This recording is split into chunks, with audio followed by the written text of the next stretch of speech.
I am an eternal optimist. So please, God, don't tell me that you're an eternal pessimist. I like to say I'm a realist. Oh, it's great. We're going to go along great. This is going to be great. This is Inside Wisconsin Sports with Trevor and Josh.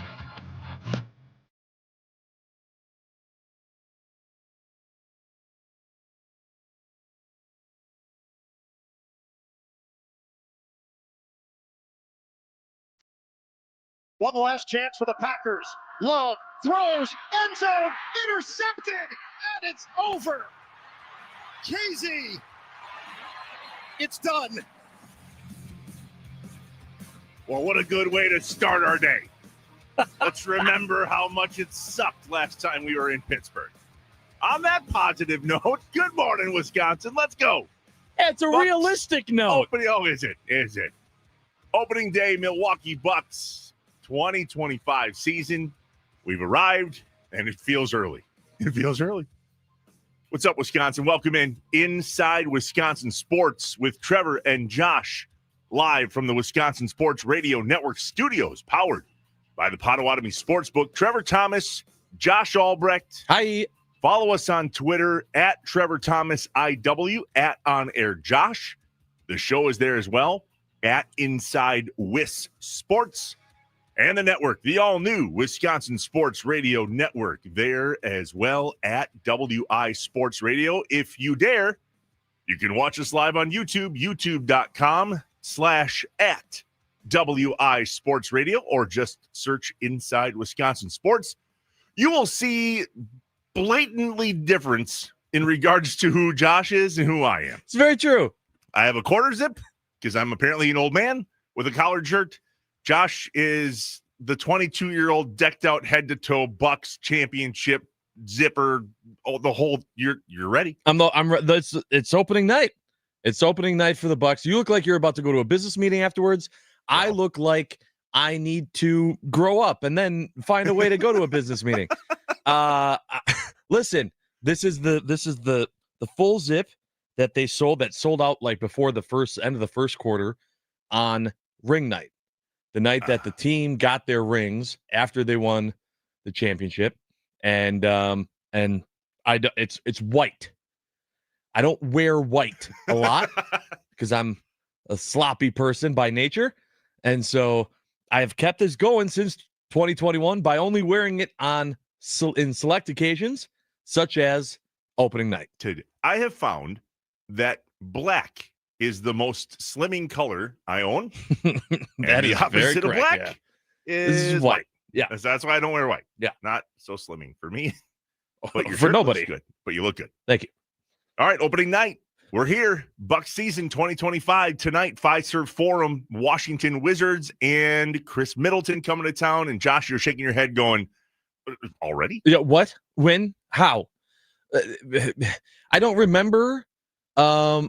I guess I don't remember a lot about 7 years ago, but I don't remember the last time that the Brewers made it this far into October, ever having to this quickly switch my mindset to basketball. Here's basketball. It's here now. Like, I don't remember that feeling of having to do that. And that's today. It's seriously, okay. All right. We're going. All right. Let's go. You know what helps? A 3-minute clip with Michael Jordan and Mike Tirico. That was everything. That brought basketball back for me. I'm like, oh, look at this. Look at this guy. My childhood hero. Is there not something about just when Michael Jordan talks at all that you're like, I need to stop everything I'm doing? In terms of the sports world, there's not many people that have that effect on me, but he's definitely one of them. I hated that I had this thought because I was like, we're definitely not going to be that show that has the who's the GOAT conversation between him and LeBron. No, but I thought you can call him Mike, Michael, or Jordan, and everyone knows who you're talking about. Like if you just say like in sports, if you say Mike, they're like Jordan, right? Like being like Mike. Like they're not thinking Tyson. It's insane. He is so high above everything else in regards to sports. It is nuts. I don't even know how NBC got him to agree to do something. Money. He needs money. No. Okay. That's why he did it. Okay. Well, he said in his interview he needed to give back. He was going to give back. To the game yeah. of basketball. Well, I feel like I got to give back to the game. I was like, here's you something can say funny whatever. about I love what it. you were just talking about Mike and Michael. Some years ago in my own home, I said out loud, like Mike, I'd like to be like Mike. And my wife goes, who's Mike? And I said, get out. Yeah, that's the right answer. That's the correct Literally answer. what I said, get out. Yeah. I love you. Leave. Let's go. Time to Yeah. go. Yeah. Luckily she didn't. Thank God. Yeah. Although All right. your response was correct. Yeah, come on. You should know this.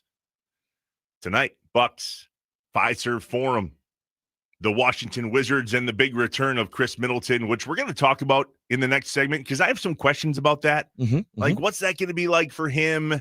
Obviously, he was on Thanasis' show, and Giannis showed up, and they had some good jabs at each other. We'll listen to that. But more importantly to me today, and it's per what you just said, I don't quite understand why we're not ready for this, because I'm not ready for this. And it makes me think about what I think has become the wide world of sports business. And I don't quite understand why it's having the effect on me as a sports fan that it is. The Nicolay Law fan talk and text line, 414-677-1250. Are you experiencing this out there? Do you find yourself analyzing the living you-know-what out of the business of sports right now? Maybe it's just here in Wisconsin. Maybe it's nationwide. Maybe it's super fresh because the Dodgers are what they are and did what they did to the Brewers, or all this conversation about the Wisconsin Badgers football program and not having the tools, money, to do what they need to do, apparently, to win in what is Big Ten football. I heard John Kuhn say on his show 9 to noon yesterday that there's a chance they are last in the Big Ten this year. Ouch. Very realistic chance. Yeah, that's terrible, though.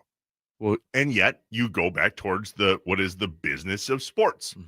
Is the same thing true in regards to the Bucks, right? All we heard all offseason was, will Giannis stay? Will he go someplace where he can get a supermax contract? Not that he's not getting that here. Tale as old as time. Yep. And it's a big city. The endorsements are there. Maybe it's, he calls Milwaukee home, but he's been completely honest that he wants to be where he thinks he can win a championship. He also says that they're going to be a problem in Milwaukee this year in a positive way. We'll hear that in the most electrifying sound of the day just before the top of the hour. So where do we land, though, on the idea of the business of sports? I'm a little stuck on this right now, and I'm curious to know your thoughts, Josh, and I want to know your thoughts, Nicolay Law fan talk and text line. There was a whole bunch of people after the Brewers season ended that were texting in, and they're going, I'm up, I'm done. I'm done with baseball until they figure out how to control the spending. Yeah. Right? Yep. Well, I kind of feel the same way about the NBA. I can't quite pinpoint it. It's not that I'm done. Can't do that. Really important job to need to talk about the Bucks every now and again. I'll be watching. But maybe I'm annoyed. But why doesn't the NFL have that effect on me? Is it because I literally drive by Lambeau Field every day? I don't know. What are your thoughts? Well, I think for one, it's based on how you fan. I really do think that God knows I'm not telling you how to do that. You're right. You're not. You're not. But I think that that's a huge part of it because depending on how you fan, depends on how emotionally invested you are in a business.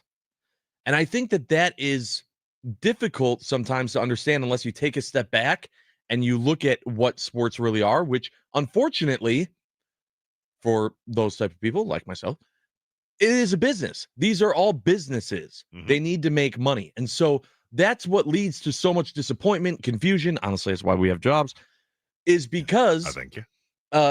There is an emotional reaction to business decisions.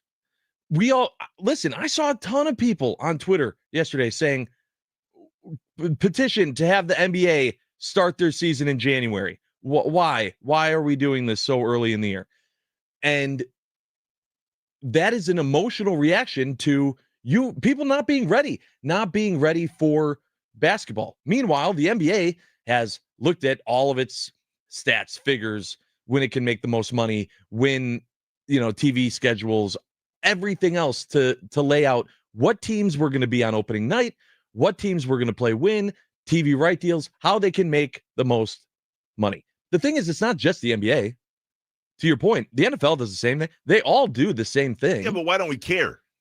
Because you're more invested emotionally in the product. Isn't that the way the nation is, though? Not only Wisconsin, but I really, truly believe that if we're going to rank the sports that we're most interested in Wisconsin, I hate to say it, and maybe this isn't true in Metro Milwaukee, where we're on 1250 AM and 105.7 FM, The Fan, on the Wisconsin Sports Radio Network. Ding. 4 stations and growing. Is it there? Do people feel this way? Because let's be real. It is, in my world, it's Brewers, Packers, College, Bucks. Maybe in your world, it's I think Packers, it's Packers, Brewers, Bucks, College. That's fair. But it's still not even close to the top 2. I would assume that Brewers, Packers, aways, Bucks. Listen, this is not the conversation I want to have to start the on Bucks opening night. But someone asked me, it might have actually been you, if Giannis leaves, how am I feeling about the Bucks? Because I am a Giannis fan first. There we go. I don't want that day to go. I know it's coming, but this Bucks team has to prepare for the fan base they got to do something to keep the fan base interested when that day finally comes that Giannis hangs it up, leaves, whatever it is. But is this a couple clicks up now? Is this a Giannis Bucks issue? I don't think so. I think it's an NBA thing, and it's starting super early. And we talked to our guy Con Knipple on Monday, and he says the schedule and the games and the travel, maybe it's because it doesn't feel like, for me anyway, that I can get into a groove with the NBA. Like, it's all over the place. The games are every which way up and down, east, west, north, south. It's crazy. The divisions are weird in the NBA. There's different names for different divisions in different parts of the country. It's not, black and white like it is in the NFL or the MLB. There's just something to the game. Let's be real. I mean, Jordan talking certainly makes me What's up with his eyes, by the way? Do we know? I don't know. I want to know. But yeah, it always looks like he just got done crying a lot. That or something else. Something it could. I just real red. Yeah. I'm not talking like, oh, he's tired. I'm like, goo, you okay? Yeah. Is everything okay? Yeah. Anyway, maybe things are too okay. Who knows? That is the basketball I remember and love, the Jordan era. Maybe that's because I'm an old fart now. Fine. But do people feel that way that are younger? Josh, you're younger than me. Mm-hmm. How do you feel about today's era of the NBA versus the era that you and I both loved when it was the Jordan Bulls and the Glenn Robinsons and the Ray Allens, Sam Cassell?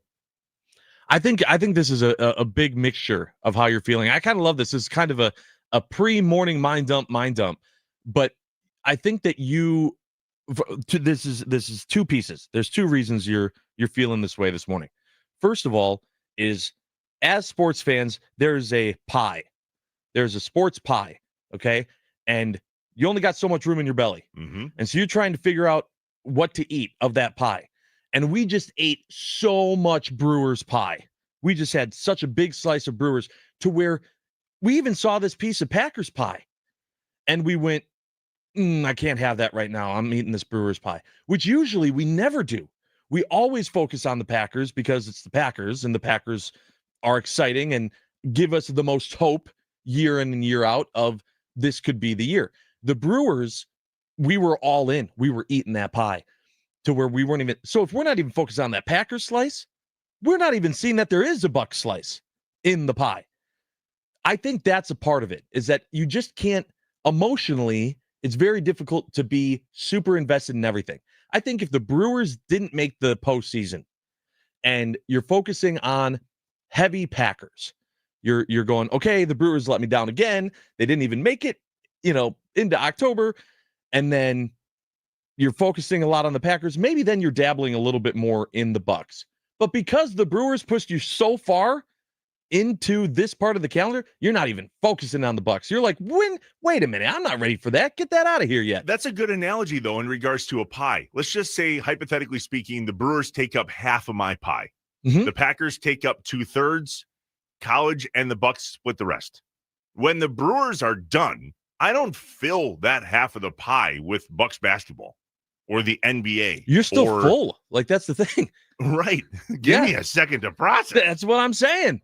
Yeah, that's interesting. And we'll talk about this more, and I have questions, but I really do have questions about the business of sports.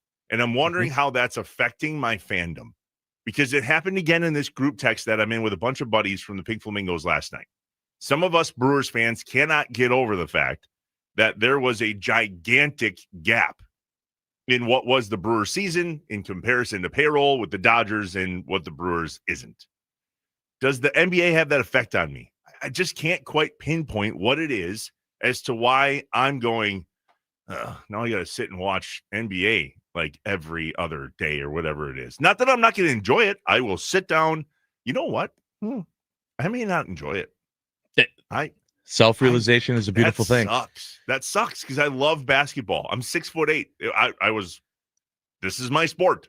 But unlike when Jordan was in it, if there's not something that's grabbing you beyond your local team to watch that sport, then you're not going to be interested in it. So that's interesting because it's the opposite for me. There are so many things happening in the NBA that I'm not interested in, that outside of my local team, I could not care less. That's what I'm saying. To you, the NBA is missing the mark. They are only grabbing you at a local level. I'm not saying that's to the entire fan base.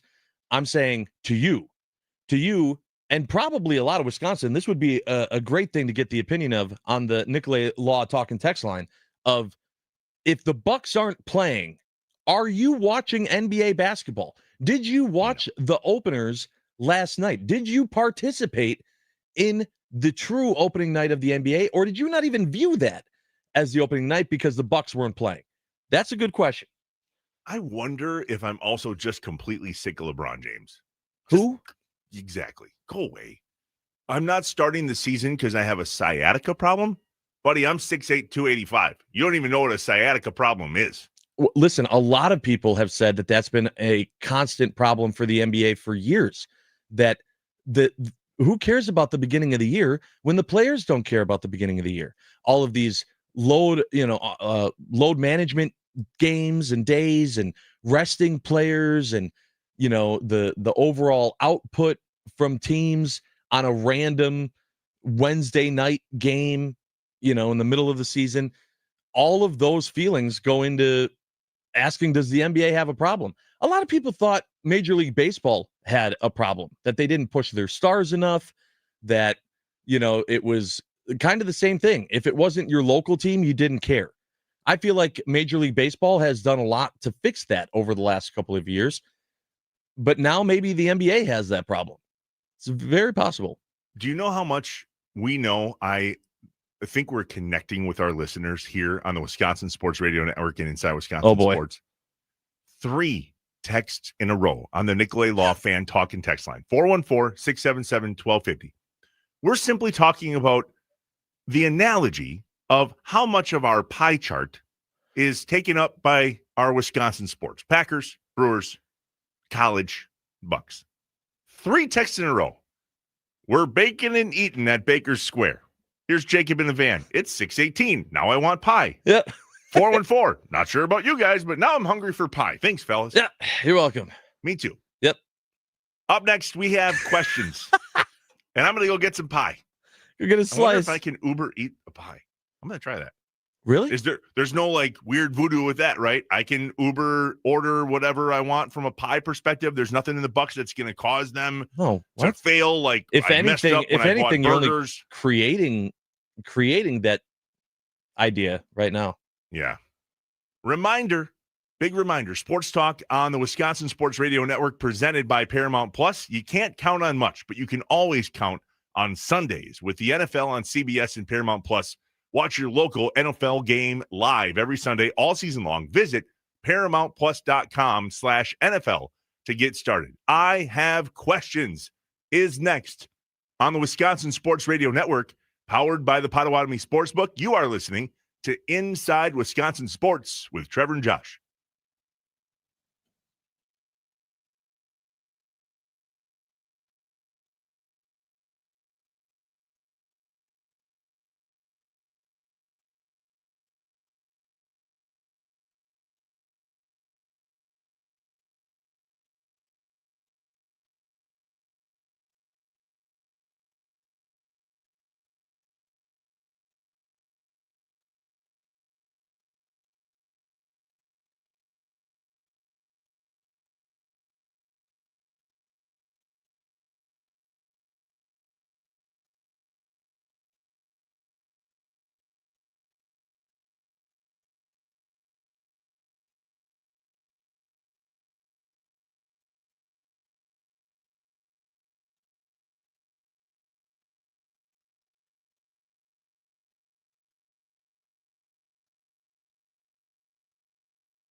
one of the greatest Milwaukee Bucks of all time, NBA champion, Chris Cash Money Middleton. Yeah. What's up? What's up? Appreciate it. I love that intro. I love it. I love it. Play. I'm gonna have this guy come here. Hey man, what up, man? You all right? You good? You excited to see me on Wednesday? Of course. Of course. You know, I never run for competition. What are you kind of expecting coming back? Y'all know I'm not very emotional, but, you know, being in Milwaukee all those years, you know, the things I've accomplished, the life I've lived with my family, man, it was a dream. To play with an MVP, never would I thought in a million years, like, I'll be playing with some dude from Nigeria or Greece, like we'll be linked up teammates. Tomorrow might be the first time there's more 22 jerseys than 34 in the I don't want to see no 34 jerseys in there. I see you on Wednesday, man. Don't stand under that rim, Giannis. I'm telling you. Hey, I don't jump no more. I'm taking charges this year. I'm taking charges this year. Why you guys laughing? What's up, Wisconsin? Welcome back. The audio courtesy of the Thanalysis show/podcast. Inside Wisconsin Sports with Trevor and Josh, live from the Wisconsin Sports Radio Network studios, powered by the Potawatomi Sportsbook.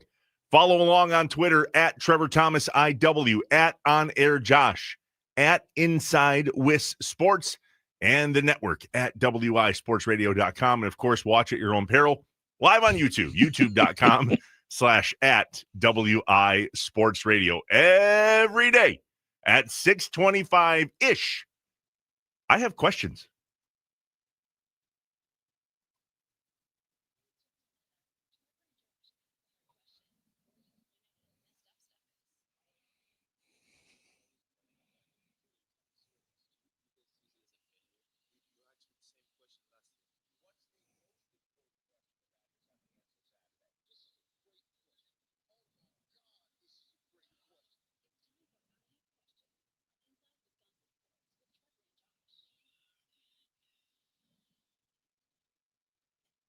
I have questions inside Wisconsin Sports with Trevor and Josh every day, 6:25.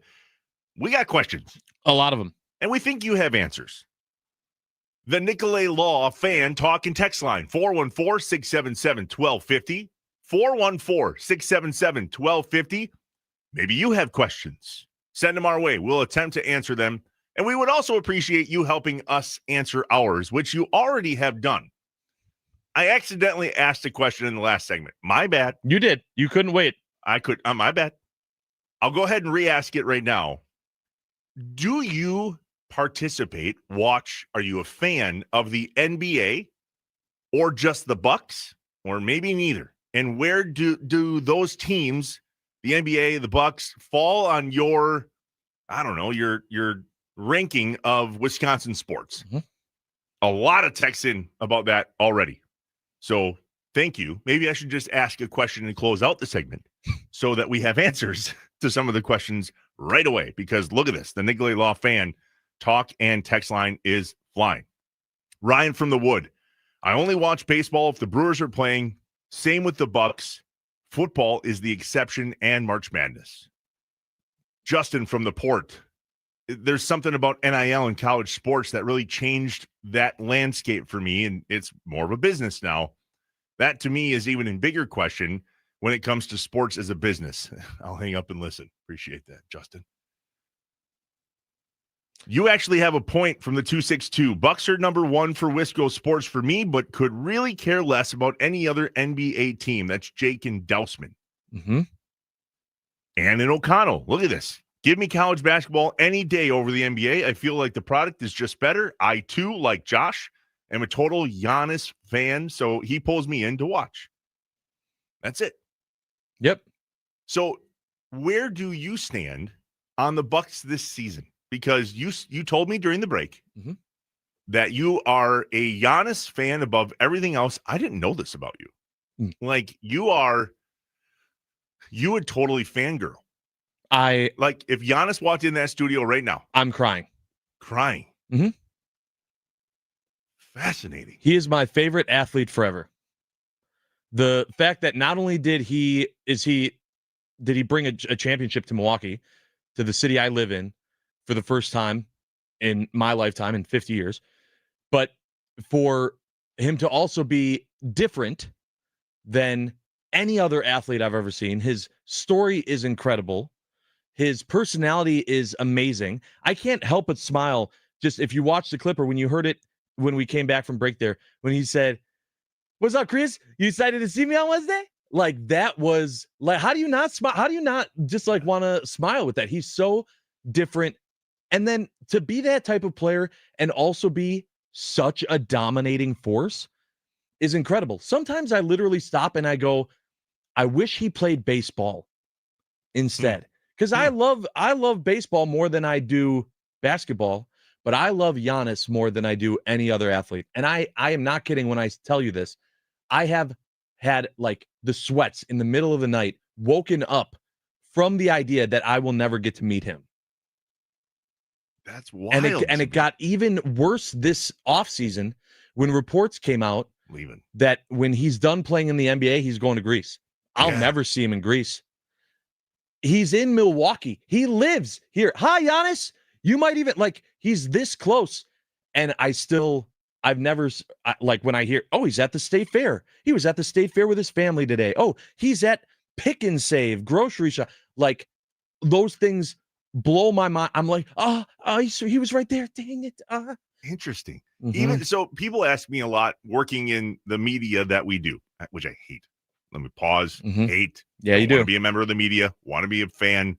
I will not interview people on this show as a member of the media.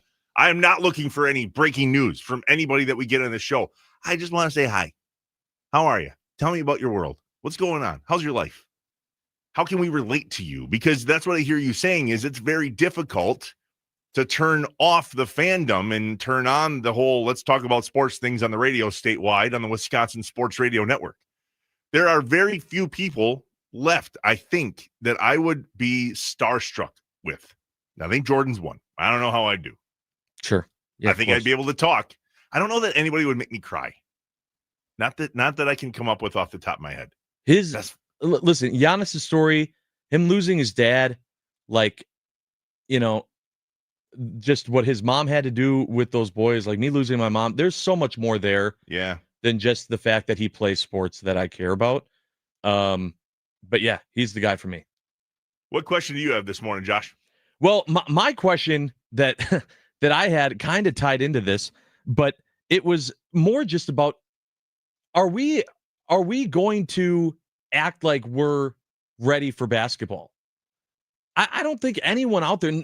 The only person I know is Mitch Thunder Nellis is a huge Bucks fan. Huge basketball fan, was before Giannis, will be after Giannis. He was ready. All of my other friends, everyone else, none of them were ready. And so my question was, are we just going to fake it? Are we just going to fake it till we make it in regards to the NBA? I think there's a lot of people already faking it. And I admittedly might be one. Listen, I didn't have this opportunity to talk to all of you on this morning show this time last year. I'm going to be dialed in Bucks. I'm ready to watch it tonight. I will know all the things that you would expect your morning sports talk radio hosts to know.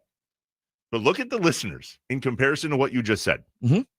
Here's in the 608. I was a Jordan fan more than a Bulls fan. While I'm a Bucks fan, Giannis keeps me engaged. My sports pie depends on the time of year and team performance. Got it. Very well said. Dan in the 715. No Bucks, no NBA, never watch any basketball. You're missing out on Giannis. You can watch the highlights. That's my problem with this. Like the game sucks. Wow. Can't take it back. Not today. The NBA game sucks. As a sports fan, how do you sit and watch that at any length of time? I'm going to be pulling my hair out. Shut up. Like, it's awful to me. The literal game sucks. What hair? Have you watched people like Giannis play basketball? Have you watched? Yes. Listen, I don't love that highlight argument. You can watch highlights of any sport. No, but the game. A lot of people say that about NFL. Baseball. Sure. That's why they shortened it, because it was. Why do I need to watch 3 hours of pitching and strikeouts, pitching and strikeouts, pitching and strikeouts? Just show me the home runs in 4 minutes and let me go to bed. 608 Packers, Bucks, Sewing with Nancy, Brewers. There you go. College didn't even make the list for 608. Weird ass pie. 414. I only watch the Bucks every once in a while. Don't care about the NBA or the NCAA at all. Man, it's weird. This goes back to my question. What has the business of sports done to our fandom? That is real. Mm-hmm. I said yesterday, and I've said on Twitter, and I know you feel the same way. I wonder how long sports fans like you and I can, I don't know, put up with the business of sports the way it is. I don't know if it's sustainable. Oh, it is. You think it is? That's why they're doing this. Sports is testing us. Sports has gotten to a point where so many people care about it, even if it's not what we want as fans. It's enough to where the people that need to make money are making money. That's it. And that's like any business, all that matters. Think about how many bills you pay that you're not happy to work with that business, but you do, and you pay the bill because you gotta, right? That's where we're at in a lot of situations with sports. I'm not even happy with this sport that I'm watching, but I'm watching it, and because I'm watching it, they're getting paid. They're making money. Yep. I wonder if we could somehow take a poll. Can we do that on the Twitterverse, maybe? Yeah. Maybe we'll put up a poll this morning. Ooh, our first show poll? Oh. And here's the deal. Here's the question. NBA? Question mark? That's the question. Oh, Yes that's a terrible or no? poll. Okay. No, it's not. I don't think it is. Jason from Kenosha, the Nicolay Law fan talking text line, 414-677-1250. Not ready, don't care, all in Packers, and basketball is out of my mind until it gets to the playoffs. That's it. I wonder how many of our listeners statewide on the Wisconsin Sports Radio Network feel that way. I played basketball. I love basketball. I'm the public address announcer for the Green Bay Phoenix men's basketball team. That's why this is so nuts. And I just don't see the correlation in the game. Now, there are some players that I think understand basketball, and I'm excited to watch. It might be for personal reasons, but Con Knipple plays the game different. 4th draft pick overall. We chatted with him on Inside Wisconsin Sports with Trevor and Josh on Monday. He moves without the ball. He's energetic. He plays the actual game, and maybe that's what I miss most about the NBA. I am the guy that lived on the block, which that's backwards to me. Why do we make the tall, big, fat guys run the full length of the court, but all you short little guards just get to run 3-point line to 3-point line? That annoyed the living. I was going to say, this sounds like a therapy session question. Yeah. Well, and it kind of is. I mean, it is. This is, I have questions. This is interesting. Is watching free throws exciting? Why is the NBA terrible? Because there's a stoppage every other play. Basketball is bottom of the list by far. Okay, but not when it's so different for me depending on who's playing. I'm sorry, but if Giannis is on that court, I'm watching the game. When Jordan was playing, people watched. Mm-hmm. There are just certain athletes that, especially in Wisconsin, for Wisconsin sports fans, should go above what the sport is. Listen, I know for a fact that Jason from Kenosha was losing his mind in the Deer District for Game 6 in 2021. I know for a fact he was. Okay, why is that wrong, though? And don't call it bandwagon jump on. I'm not saying that. I'm saying be true to who you are. Don't say you don't care. If you then care, then read the text. Well, so he does say until it gets to the playoffs. That's okay. it. So then what? So then the argument is really just against the length of the season? No, maybe I think it's all of it. I think it's the pace of play. I think it's the way the game is played today. No defense. I mean, we've been complaining about that in the NBA forever. But it's all 3-point shots. What did you love about Jordan? Listen. Well, of course, I will agree with that. The level of play and the way the game is played has changed dramatically from the 90s. Brutal. Absolutely, it has. However, if you made the NBA season 16 games, every single free throw is important. Every single free throw. Well, we're gonna find And out. if you what the made poll if you says. made Did an put it up? NFL if you made NFL games 82 a year, I don't know that you'd care that much either. Just saying. See, here's another one. Eric in the Prairie just made his own poll. If we're talking polls, 1, my kids' sports trumps everything. 2, Packers. 3, Brewers. 4, Badgers. $5. What if? Here's the best part about this poll. Look at these numbers: 608-414-262-920-715. Yeah, it's across the state. Love it. The Wisconsin Sports Radio Network is alive and well. We're so jacked to have all of you on all of the different network homes, the new affiliates as part of the Wisconsin Radio Network. 99.7 FM, WNFL in Green Bay, 93.9 The Game in Wausau, 710 The Game in Duluth Superior, and 1250 AM and 105.7 FM The Fan in Milwaukee. Make sure to follow us on social media at WI Sports Radio. We will be back shortly with the most electrifying sound of the day. This is Inside Wisconsin Sports with Trevor and Josh.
What's up, Wisconsin? Welcome back inside Wisconsin Sports with Trevor and Josh, live from the Wisconsin Sports Radio Network studios, powered by the Potawatomi Sportsbook. What's up, Green Bay and the Fox Valley? What's up, Milwaukee?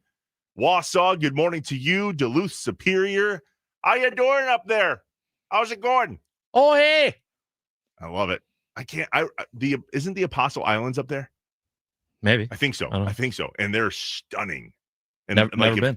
If it freezes and you can actually walk out, I think it's amazing. I'll look it up in the break. Why? Okay. Because time now for today's most electrifying sound of the day.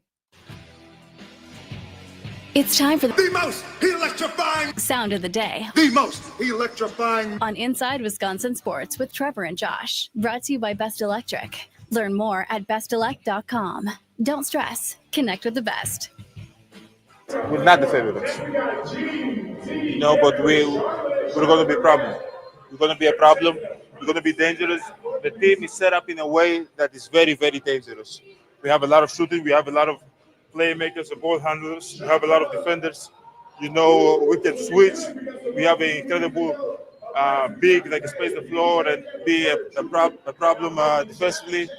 We are set up exactly how you need to set up to make a statement. Now, our goal is Wednesday. After that, stay healthy, and after that, get to the playoffs. Be in the playoffs and try to win the playoff series. And that was Giannis talking about this Bucks team before opening night.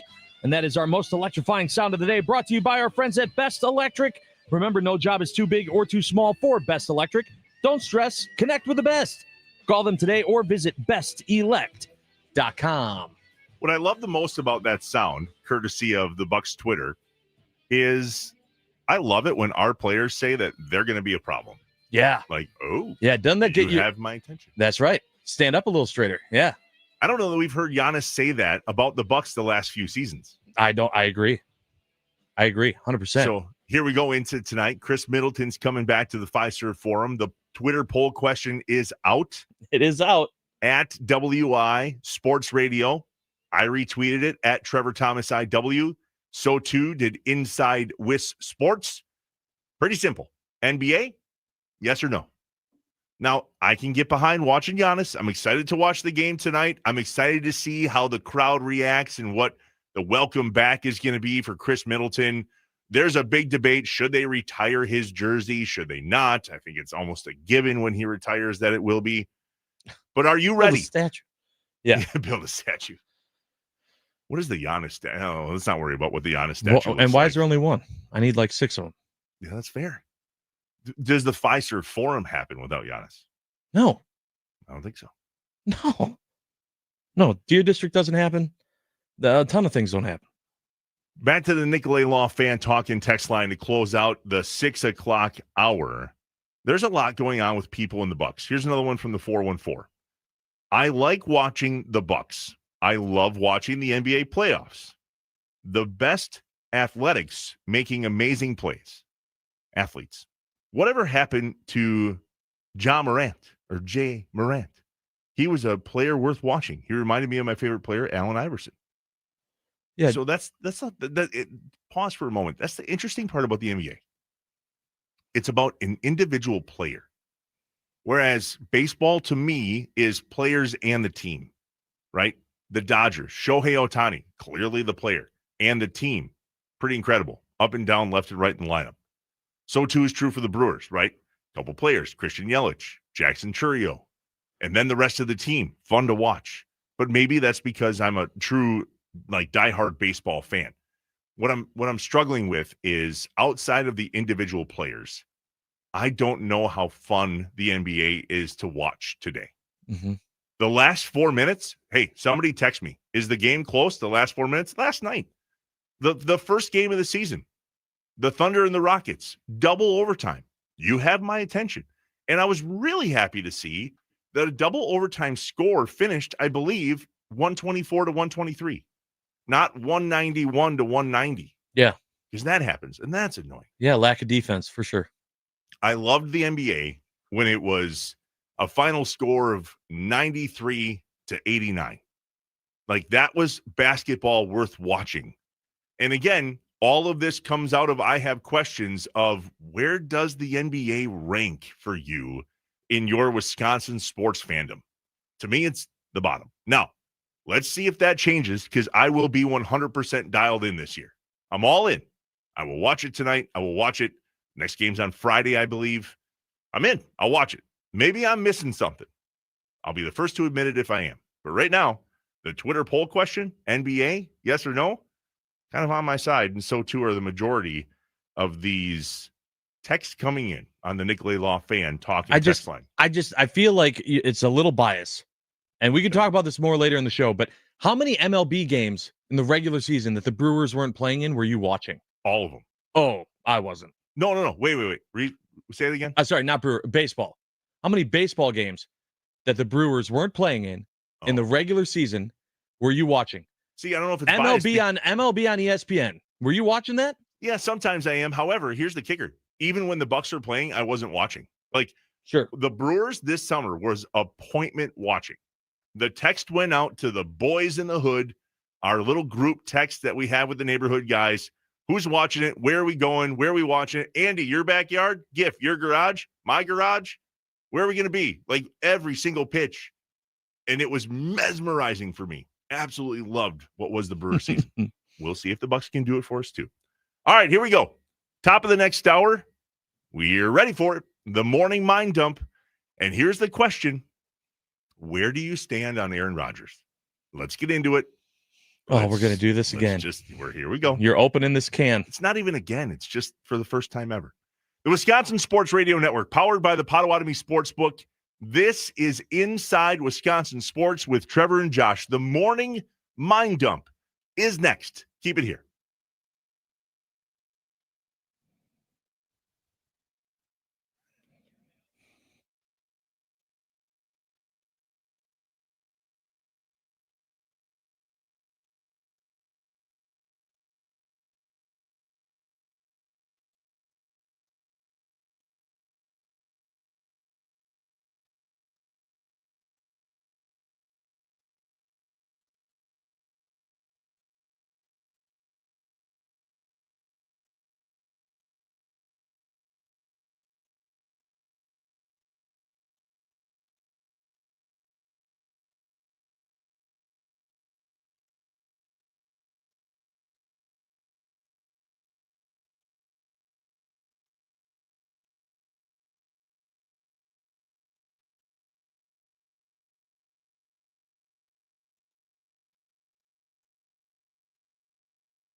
I am an eternal optimist. So please, God, don't tell me that you're an eternal pessimist. I like to say I'm a realist. Oh, it's great. We're going to get along great. This is going to be great. This is Inside Wisconsin Sports with Trevor and Josh.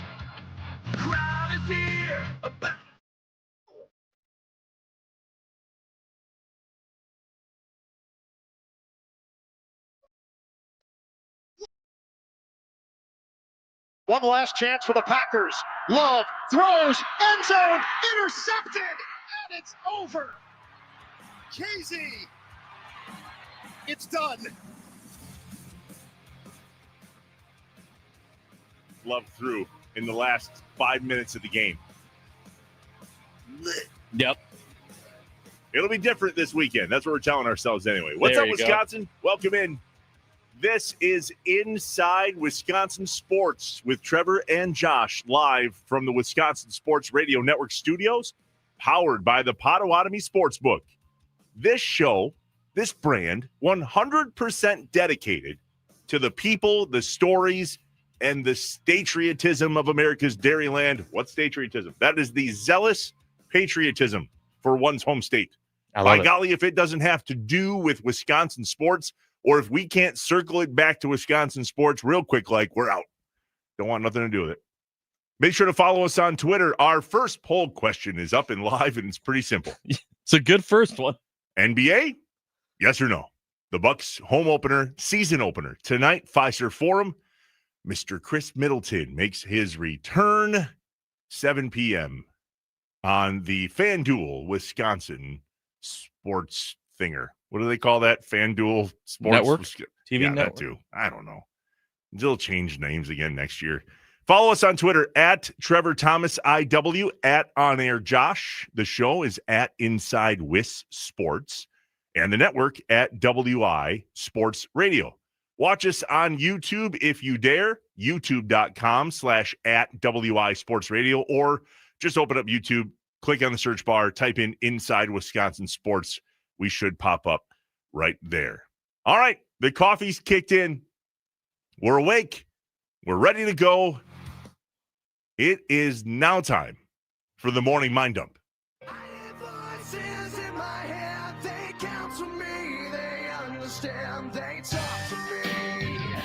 The coffee is kicked in. We're awake and ready to roll. Let's get some things off our chest and out of our heads. You don't know what it's like to be me out here for you. It is an up at dawn, pride-swallowing siege that I will never fully tell you about, okay? I'm as mad as hell, and I'm not going to take this anymore. I'm in a glass case of emotion. What we've got here is failure to communicate. We've got no food.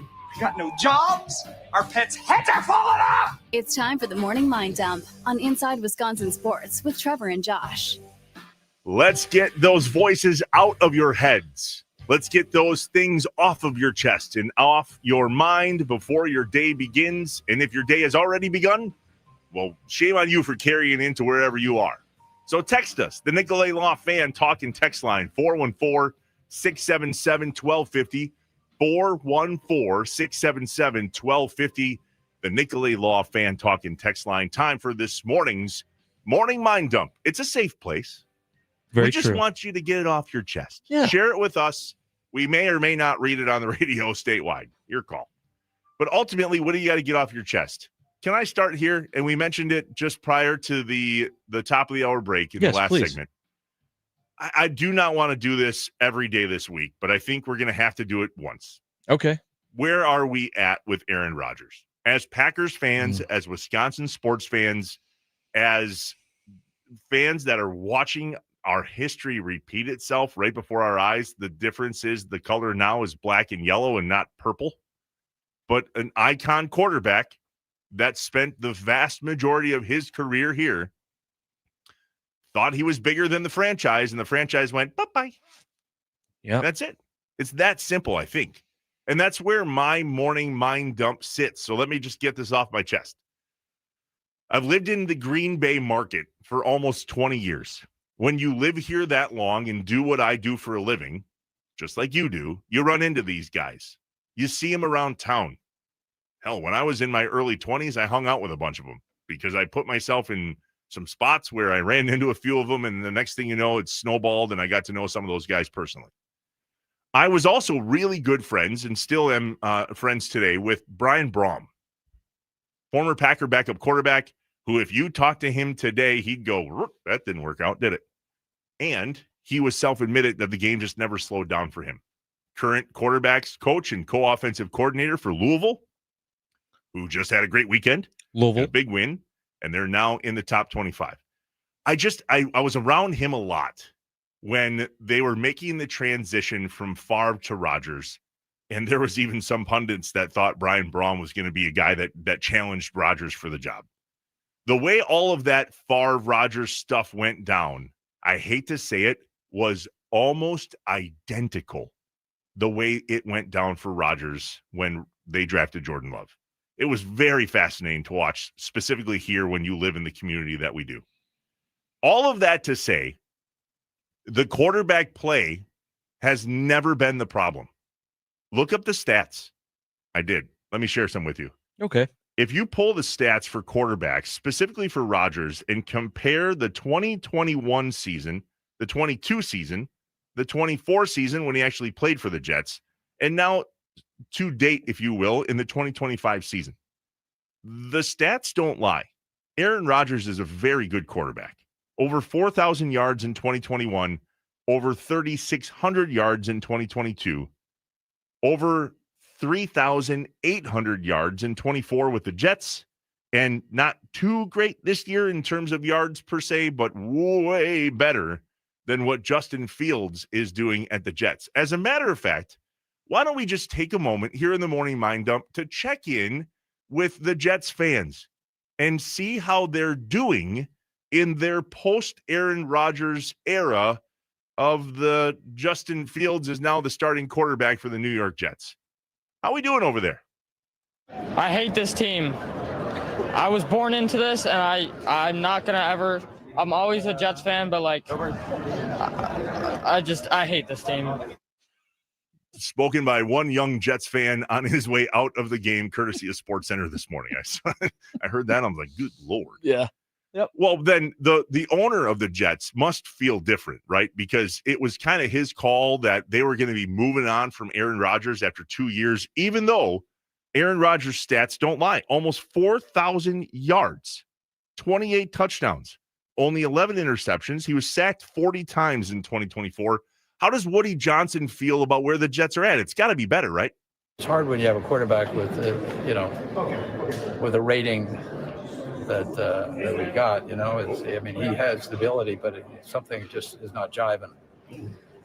But if you look at any head coach with a quarterback like that, you're going to see similar results if you go across the league. If we can just complete a pass, it would look good. You got to complete some passes. You got to convince them that you can do something. Otherwise, it's hard to have a game that you can win. Who do you want to see at quarterback when you're running next? That's completely up to the coach. I'm not going to be involved at all in any of that.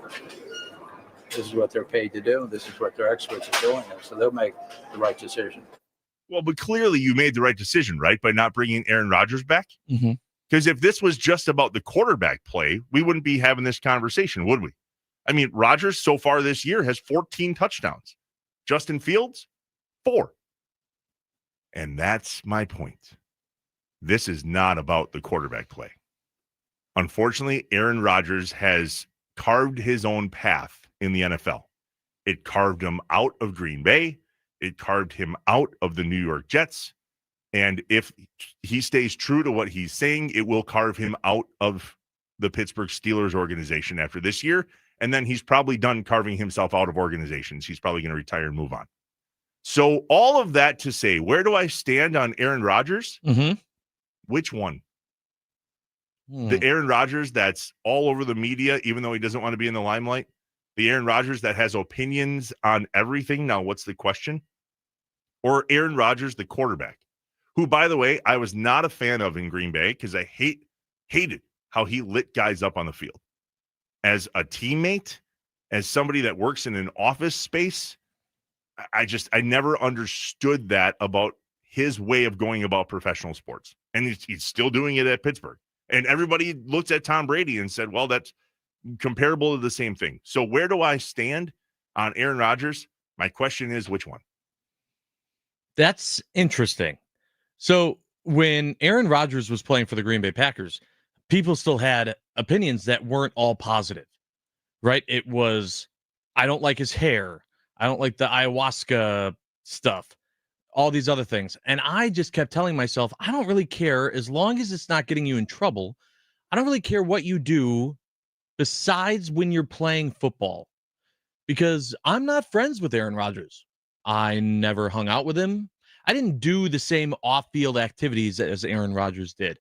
All I cared about was what he did as the quarterback of the Green Bay Packers. Then he was no longer the quarterback of the Green Bay Packers. And when that happened, I feel like it was really easy for me to not care anymore. And I don't know why it was easier with Rodgers than it was with Favre. The emotional attachment to Brett Favre as a Wisconsin sports fan, even though I was, younger, it was way more than with Rodgers. And maybe that was because when Rodgers and Packers fans, when we were married, we still bickered and fought so much that I don't just remember the good times. I don't know. But it's still like looking at Rodgers now, I'm honestly so indifferent. I see him go and do great things in highlights from Steelers games, and I go, oh, nice. And that's literally that's it. That's all the reaction I have. So as crazy as it is, I feel like in this amount of time, with him still playing in the NFL, I am so already neutral on Aaron Rodgers. I will definitely, when they put highlight packages together and when he's done playing football, I will get emotional. I will be thankful. I will be grateful again that we had one of the best quarterbacks in the history of the game. But as of right now, watching him play for a different team, I'm not mad about it. I'm not happy about it. I'm just content. It's there. It might also have been easier to have that opinion when the Packers were always doing better than the team that Aaron Rodgers has played for. Because up until right now, this season, and it's still not the case, but like now they're at a level playing field, I would say. Aaron Rodgers, or the teams that Aaron Rodgers has played for, being the Jets, have always been worse than the Packers. And so it was very easy to focus on my current girlfriend instead of my ex. Now they're on the same page. They're on the same level. That does make it a little bit more difficult to ignore. I mean, the NFL is getting exactly what they hoped for here. Oh, absolutely. It's a Sunday night game, prime time. Both teams are good. 4-1-1 with the Pack, 4-2 with the Steelers, and away we go. And what I love about this, though, and this started to come out in the media when Matt LaFleur talked on Monday. They didn't talk yesterday. We'll go through at the top of the hour what we can expect from the Packers' itinerary today and some of the information they sent out on the dope sheet. But our guy, John Kuhn, along with Matt Schneidman, host a podcast called The Tundra. And they released a new episode yesterday. And it had on it a dude that rode to practice every single day in a golf cart that he ironically bought for Aaron Rodgers. It was David Bakhtiari. And John Kuhn asked David Bakhtiari, let's be real, what can we expect this weekend? This week, Aaron Rodgers, our boy, number 12. He wears number 8 now for the Steelers. What's he going to be feeling, and what do you think is going to happen in this ball game? Well, I want the Packers to win, but I want Aaron to play really well. Like, that's like number one thing that goes in my mind. 2, can't wait to hear all the sound bites of it's just another game for both sides all week. Because I think that's exactly what's going to be coached up. So like, let's just cut the bullshit. Like, this is a really big game. Of course, Aaron wants that he's beaten every single team. Of course, he wants to stick it back, to the Packers, because somehow, some way, he feels like it's probably like wronged him in any sort of fashion, because that's just kind of how he's like wired. And I'm sure the Packers, everyone up on the third floor, coaches, I'm sure even guys that play with Aaron would love to beat Aaron too. I'm sure Rashawn would love to sack him. But I also know Rashawn's going to make sure that he takes care of him too. He's not going to try and light him up, but he wants to definitely get a sack, just like I'm sure like a bunch of other guys who play with him. So I think it's going to be a fun homecoming That's going to be a lot of hugs pregame. So if there are bets that there's going to be a camera panning to Aaron hugging at least 1.5 people or Over. 2.5 people, I'll take the over all day. Big time. There's going to be a lot of people going up saying hi, and it's going to be all pleasantries. And then, come kickoff, both sides are, not obviously every single time you play a football game, you want to win either side, but this one's going to mean a little bit more to each side. So why does it feel personal, though, Josh? Because it does. This isn't just about football this weekend. There's a personal tone to this. 100%. And I'll tell you why. Because it's Aaron Rodgers. Not because we're mad at Aaron Rodgers, but because we know what Aaron Rodgers can do, especially when there's a fire lit underneath him. Don't believe me? Draft Jordan Love. Or don't draft Aaron Rodgers, San Francisco. Correct. Everyone that when Jordan Love was drafted, that said, nah, listen, I'm not going to say that, Aaron Rodgers is playing better just because they drafted Jordan Love. BS. They lit a fire. This is, athletes are able to switch their mentality. They're able to just flip that switch, change something. They can find a reason to get locked in. Aaron Rodgers has the opportunity to, at home, right? Not at Lambeau, at home in his new place, go on record as of saying, I've beaten every team in the National Football League, right? Because the Packers are the last one standing in his way. To beat every team in the National Football League and have the last team be against the guy that they drafted to replace me. I get the opportunity to say, you guys made a mistake. And whether he is passionate about that angle or not, he can still focus in on that and use that as motivation. I don't see how Aaron Rodgers does not have a day on Sunday. I think if the Packers beat the Steelers, it is not going to be because Aaron Rodgers went, 7 for 22 and 110 yards. I completely disagree. I think Aaron Rodgers is going to have a turd of a game. Really? Yep. We have the better quarterback right now. I know there's a lot of Packers fans that are unsure on Jordan Love. Stats don't lie. The better Packer quarterback in comparison to when Aaron Rodgers, if we're just looking at this year's stats, Jordan Love's better. He has more passing yards. He has a better QBR. He is just as good in the touchdown category, a few behind Rodgers, but that actually, no, he's not. 10-9. Yeah, we have the better quarterback. So, but they don't. They don't play. They're not on this field at the same time, right? That's not what I said. I said we have the better quarterback, and I think Rodgers is going to have a turd of a game. Now, why? Because he is all up in his feels, and at this point in his career, he needs to not be all up in his feels and play football. And when he does so, and his team is kind of along for the ride, things happen that are in favor of Aaron Rodgers and the team he's on. Let me ask you a question. It's not though. I need to know, where are you setting his line? On what? How he does? Give me a stat. Go passing I'll yards, give you a line. passing yards, touchdowns. Under 200 passing yards, 2 interceptions, 1 touchdown. Write it down. Okay. Under 200 passing yards, 2 interceptions, 1 touchdown. Here is my big, bold prediction, which I was going to save for Friday, but I'll do it now. I think the Packers blow out the Steelers on Sunday night. I think this is a 31-10, 34-10. This is the game that the Packers, we believe, have had in them all season. And it's going to happen. You said 1 touchdown? 1 touchdown, 2 interceptions, under 200 yards passing. And angry. Not disappointed, angry. I'm trying to think about a way that we can put something on this because we want to wager on sports. I could not disagree with you more. All right, we'll think about that during the break. We'll come up with something. Okay. As long as it doesn't have to do with me growing out my hair. I mean, that was terrible. Dang it. That was what I was hoping for.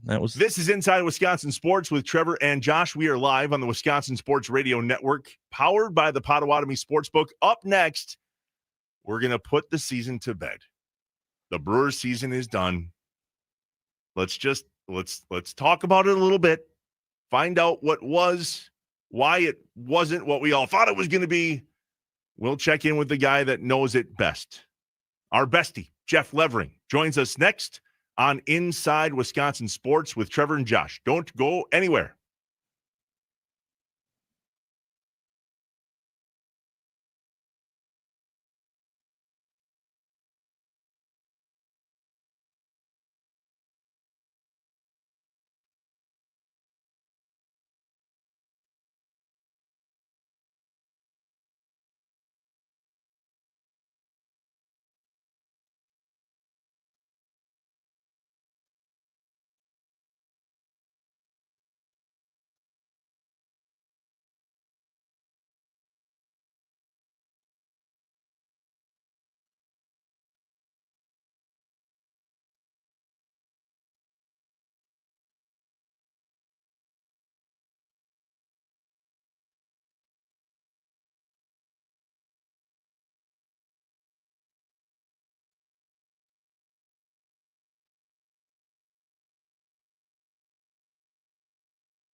You too, drink.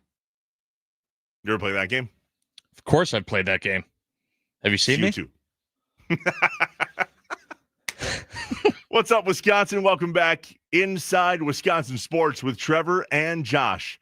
Live on the Wisconsin Sports Radio Network, powered by the Potawatomi Sportsbook. Make sure to follow along on Twitter. We have a Twitter poll. The first one, very simple. NBA, yes or no? That's it. Yes on the NBA or no on the NBA as the Bucks open their season at home tonight at the Fiserv at 7 o'clock. At Trevor Thomas IW is how you follow along with yours truly on Twitter. At On Air Josh for the one and only Josh Albrecht. The show Inside with Sports and the all-new Wisconsin Sports Radio Network is at WI Sports Radio. We're so grateful to be a part of this all-new Wisconsin Sports Radio Network across the state of Wisconsin. 4 markets as we stand here today. I'm sitting. 4 markets as we sit here today and growing. We already know this. Good morning to Green Bay and the Fox Valley on 99.7 and 101.9 WNFL. 93.9 the game in Wausau. 710 the game in Duluth Superior. And in Milwaukee, 12:50 a.m. and 105.7 FM The Fan. Make sure to follow that on social media at WI Sports Radio. Watch us on YouTube. We are live. YouTube.com/at WI Sports Radio, or just open up the search bar, type in Inside Wisconsin Sports, and you'll find us pop up. We're kind of finishing up the morning mind dump. We asked the question, where do you stand on Aaron Rodgers, as we prepare ourselves, our hearts and our heads, for what will be Sunday night. I guarantee you there's going to be hugs, just like David Bakhtiari did on the Tundra with John Kuhn and Matt Schneidman. I also agree with Mr. Bakhtiari that there are some people that absolutely want to destroy the Steelers and Rodgers as on Sunday night this weekend. And Josh and I have finalized what our bet looks like, because I said under 200 yards passing, a big win for the Packers. Rodgers is going to throw 2 picks and 1 touchdown. And you're like, well, I'll wager on that. This is coming from a guy that self-admittedly does not wager on sports. Nope. I do not share that same tone. I do. And so I'm all about this. Nope. And so many people. Albrecht is German for unlucky, and a lot of people don't realize that. The Nicolay Law Fan Talking text line, 414-677-1250. A lot of people have had their input on what we should bet and what it should be. And you had the idea it should be steak at Henry Flock's. Yeah. So, listen, I think a steak dinner is good. I think a lot of people said, what about a big old bowl of chili? I don't think that's good enough. I want a full steak dinner on this. And listen, in a little bit, we can give out the details of what the bet is. But if you're watching this on YouTube right now, you're seeing a beautiful face of a beautiful man who is with us to talk about and kind of put to bed the 2025 Milwaukee Brewers season. We are very grateful to welcome on our friend Jeff Levering. Hi, Jeff. How are you? Hi, Josh. I'm doing fine. I see you've transitioned into basketball season already because you got your Bucks Like hat, that. your Bucks shirt, and It's everything else. opening night. I'm wearing my opening night gear. Your for regalia, opening if night. you will. Yes. Nice. No, that's good. I appreciate you guys. Good to chat with you again, and I'm glad you guys are both doing well. All is well here, Lev. How are you? How's the crew? How are we doing on putting a button on the season? Oh, man, I don't even know where to start. Ultimately, it was, whoa, the Dodgers are good. Yep. Yeah, that was one certainly good thing to take away from that series, no doubt. The Dodgers have been playing very good baseball. They got healthy at the right time, and their pitchers decided to show up when they needed to show up, right? I'm doing okay. I'm kind of at peace of where everything is, right? I mean, the Brewers had a great season. They beat the Cubs in the division series. Franchise record 97 wins. I mean, all the great things, and most of their team is coming back next year too. So I feel pretty good about where the Brewers sit on this. What day is it today? Wednesday, October 22nd. So, I get it. The World Series is going to start on Friday. The Brewers are not going to be a part of it, but they were the second best team in the National League this year, and they have a lot to build on. They don't have a lot of question marks going into next season. And that's a really good thing. They just happen to run into a historically good pitching rotation and what the Dodgers are running out there right now. Jeff, before I don't, maybe it was first, second inning, I don't remember. In NLCS game 1, we saw each other. You in the booth, me right below you, and it wasn't hey. I waved. It was a fist pump, and it was like the wave was like here we go. Like you were locked in. I felt like as a fan, even though I'm wearing my big goofy fur hat, I'm locked in. Like it just felt different. And then the way it finished was just obviously such a disappointment. But did it not feel like the atmosphere in that game was not a party as much as it was it's go time? Like everyone locked in from a fan perspective, at least.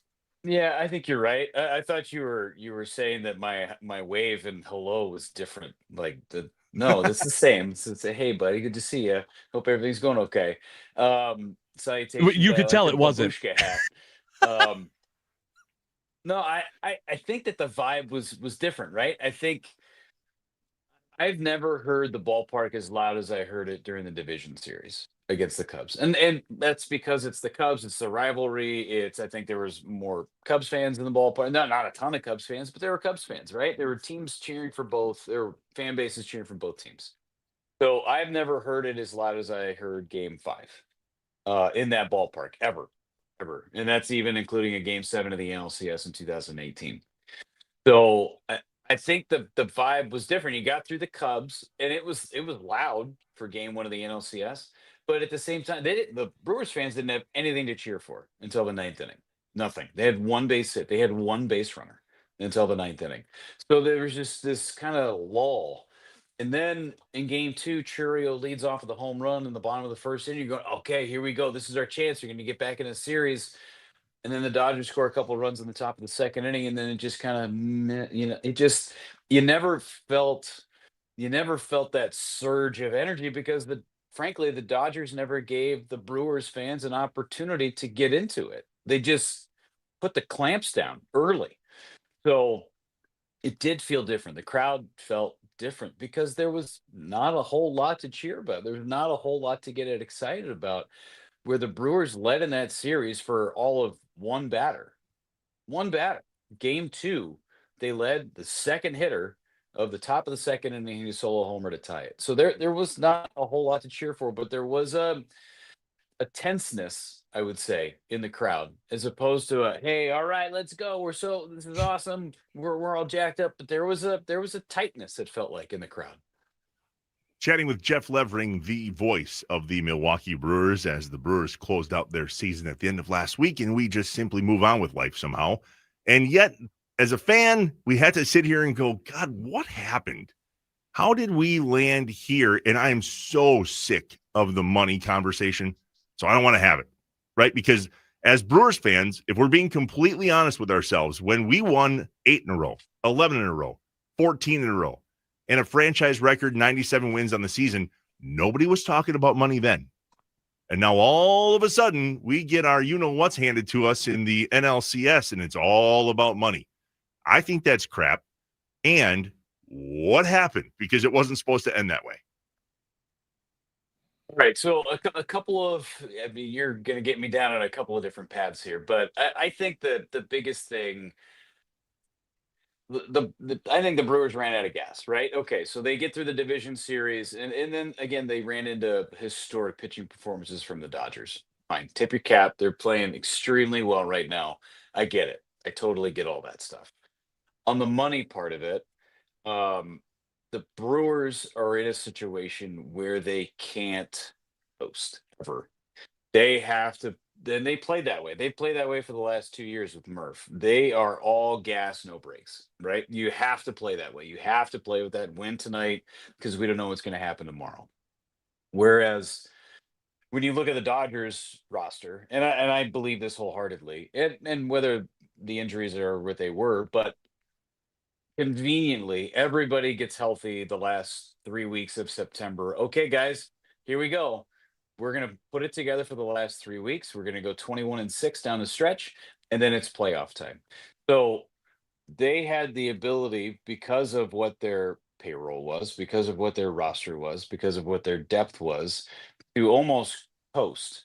They knew what they needed to do in the regular season to get themselves to the playoffs, and then boom, let's go. Let's put the gas down and put the throttle down. I think that that's where the big discrepancy is. Not saying, I mean, the Brewers built a huge lead in the division, and it has nothing to do with finances or whatever. It's just a different mentality where the Dodgers have been doing this 13 out of the last 14 years, where they won the division, gone to the postseason, or the World Series for the 5th time in 9 years. That organization knows what it's like to be in that position. So, okay, Blake Snell, you can take some time off. Okay, Roki Sasaki, we signed you. We love you. But here's the deal, man. We want to get you right. So for 4 months, you go ahead and get yourself down to the minor leagues and do what you need to do. Then come back and you're throwing 100 miles an hour with this gross splitter, and you're going to close games for us. It's just a different. It's just a different way to operate, and that's where a lot of the financial stuff comes into play. The Wisconsin Sports Radio Network guest hotline, powered by Gruber Law. One call, that's all. Jeff Levering on Inside Wisconsin Sports with Trevor and Josh. I was using the coasting excuse for the Brewers towards the end of the season. I thought when we came out of that 14-game win streak that there was just this sense of, okay, let's just settle in here. And it didn't feel like it was all gas, no break. But maybe that was because they were tired or there were some guys banged up. You know, Trevor McGill went on the IL. Churio had the hamstring. There was just a number of different things that played out. And the excuse I kept making was, we're good. We're good. We don't need to have this streak at the end of the year. And it turns out we were fine for the NLDS, but man, that just did not match up. So how do you go at the offseason now, Jeff? I mean, we know that you're going to show up on college football and college basketball and all those things, but anybody that knows you online or on air or personally, you're diehard Brewers. So what do you do now to put the season to bed and move on with your life? Because I'm struggling. Okay, I'm struggling. Yeah, I mean, I went to the ballpark yesterday for a couple of minutes. I wanted to cruise by the booth. There are a couple of things that I hadn't picked up because I figured we were coming back for a game 6, and you know, I just you just thought you were going to be coming back, right? So I hadn't had a chance to go back to the booth, so I went back and picked up a couple of things, and I just took a couple of minutes to sit there and look at the ballpark, and the roof was open, and the rain was coming down, and you went, well, isn't that fitting? So, I mean, for me, it was Sarah almost McLachlan playing maybe in the background. Jeez, Jeff. everything but the ASPCA commercials. Yeah. So, please adopt more pets. I may have been burning some incense, but no, I wasn't doing that. I wasn't doing that. But I think for me, for the baseball season, you work so hard for 9 months, right? We reported spring training in February, and then here it is, the midpoint of October, and okay, your season just see you later. You say bye to your summer family, you say bye to your spring family, and then okay, we'll just hibernate for a couple of months, and then we'll see each other again in Arizona. It's such a weird thing that that only sports provides. Any other business here, okay, I'll see you. Have a good weekend. I'll see you on Monday. Right. That doesn't happen in the baseball world. You know, the team will never look the same as it did this year. It'll be different cast of characters. You'll see guys on different teams. That's just inevitable. That's the way it is. Coaching staff, some guys will leave. So for me to kind of put the season to bed, you think on it, and you know, I wrote a few words and posted it up on the socials and stuff, and thank the fans. And I know the fans will be back, which is great, and I appreciate all the love that I got, that the team got, that the passion that this fan base has. But you try and turn the page. The season's over. It was a successful season. I was happy with the way things went. I think the fans should be pleased with how the way things went. It was a great summer. It was a super entertaining summer. You lived and died on every pitch over the course of the summer. That means the team's doing something good, and they should be proud of that. And I was proud of that. Last thing for me here, Jeff. You heard at the beginning of the segment, Trevor said, we're putting a bet on how Aaron Rodgers performs on Sunday. Oh yeah, spicy. Quickly, spicy. Your thoughts. How does Rodgers do against the Packers Sunday? I think Micah Parsons is going to have a good day. I think he's going to have a good day. Okay. Uh, Okay. That's kind of where I'm at with it. I mean, you are going to be in Pittsburgh. I don't know what the weather's going to be like in Pittsburgh, but not that it matters. But I feel like Parks is going to have a big day. That's where So I'm at. the bet is I think Rodgers is going to throw 2 picks. I think picks have been hard to come by this year in the NFL. I think he's going to get all up in his feels. He's going to try to prove to the Packers that they made a mistake, even though it's 3 years removed now. And he's going to throw 2 picks. And Josh says there's no way he's throwing 2 picks. I don't think he's throwing 2 picks against the Packers. Did you guys set the line at 1.5? That's the line. That's exactly right. I'm going to go under. I'll go under. Thank you, Jeff. Jeff on my side. He's going to throw 1. I'm with you. Maybe not 2. I don't think he throws 2. So the bet is 1.5. I took the over. You 2 apparently have the under. Let's go. You know what, Lev? If you would like to join us for the steak dinner, you're Please. invited. You're part Here's of the it. problem, though. Here's the problem. If that guy loses, you 2 boys have to come to Green Bay. Yeah. To his favorite steak place, the Prime Quarter. No, okay. no. Republic Chop House. Oh, okay. That's an open invite to Green Bay, eh? Hey, come on up. Otherwise, he's coming down here. We're going to my favorite steakhouse, Henry Flock Steakhouse, and we'll take care of business there. Those would both be new experiences for me. So I'm all in. All right, Jeff's a part of this. Honestly, Jeff can't lose. Yeah, it's a win-win if you're Jeff. This is good. I got no stake in this thing other than the stake that I'm going to be crushing. There we go. I love it. Hey, Lev, we love you, man. Good to see you. Thanks for jumping on with us. We will not be a stranger with you this offseason. I want to chat with you as often as you'll let us. So we'll chat soon. I'll be around. Thanks, Take Jeff. care, guys. Appreciate you, buddy.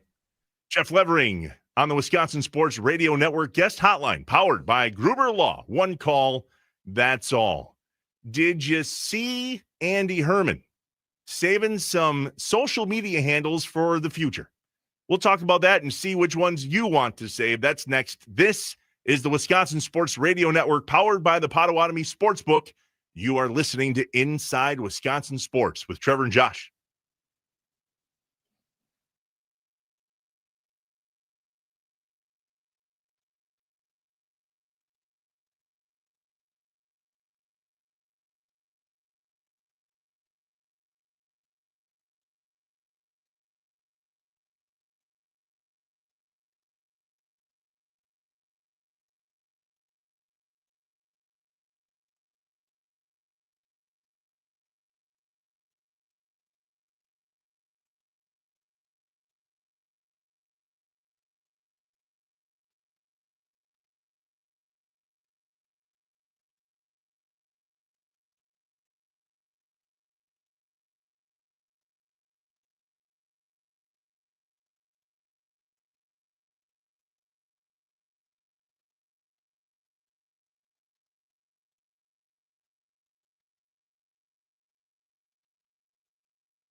What's up, Wisconsin? Welcome back to Wisconsin Sports Radio Network, powered by the Potawatomi Sportsbook. Inside Wisconsin Sports with Trevor and Josh. Follow us on social media, specifically the Twitter, at Trevor Thomas IW, at On Air Josh. The show is at Inside Wis Sports, and the network is at WI Sports Radio. That is where the first poll of Inside Wisconsin Sports lives. The question, NBA, yes or no? Where do you land on the NBA as the Bucks start tonight their season, 7 o'clock, home court advantage for the season opener at Fiserv. Chris Middleton coming back. That's something to talk about. Yesterday, Josh sent me a screenshot of our guy Andy Herman at Andy Herman NFL, who took it upon himself to grab a couple social media / Twitter handles so that Wisconsin sports fans can't go grab them later and just start making fools out of all of us. The two he grabbed, Josh? Yeah, he said, picked up these two bad boys so you heathens can have your fun. At Fire LaFleur, at Fire Matt LaFleur. Perfect. So those will never exist because Andy will never be the guy operating those Twitter pages. No, but no one else can grab them. And that had me thinking, what Twitter handles do you want to grab so that if, God forbid, something ever happens in the future, or if you think something's going to happen in the future, you have it. You have the rights to that handle. So here's the three that I wrote down. There's a lot of people complaining about money in the Milwaukee Brewers right now, and it's only a matter of time until this starts being out there. So I went and grabbed at Sell the Brewers. That's the best one. That was number one on my list, was Sell the Brewers. Yep. At Sell the Brewers, because God, it's got to be the owner's fault, right? We're cheap. He's loaded. Rami has been on this one all week. He bought the team for $233 million. It is worth, meaning somebody estimates the value at $1.6 billion. And Rami thinks he's got $1.35 billion just hanging out someplace in his back pocket, and he's unwilling to spend it. That's not how business works. I digress. At Sell the Brewers. Here's the other one. I have two more. At Giannis Who. Ooh. I know. I don't like that. I know you don't. I'm not a fan of you. I did not expect you when to be. you say that. And if that does not end well, if you don't think that that's going to be something that people want to talk about, you're wrong. And I hate to say that because Giannis has done nothing but love us and love us well, really well. Like Wisconsin athletes of all kinds, of all sports, should really take a moment to watch how Giannis has loved Wisconsin. It's better than anybody ever before. And if it does not end well, I hate to say it, but Wisconsin sports fans really don't do well with that. Right? It was Brent. Brent who? Yeah. I don't know. At Giannis Who. Last one.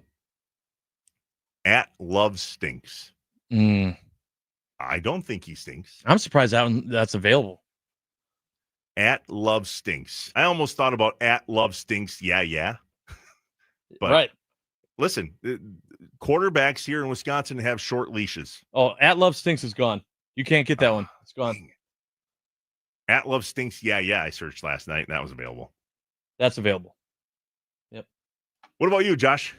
My big one was at Trade Yelich. Oh, that's which I was so surprised through all of this postseason wasn't snatched up. I couldn't believe it. I could not believe that was still available.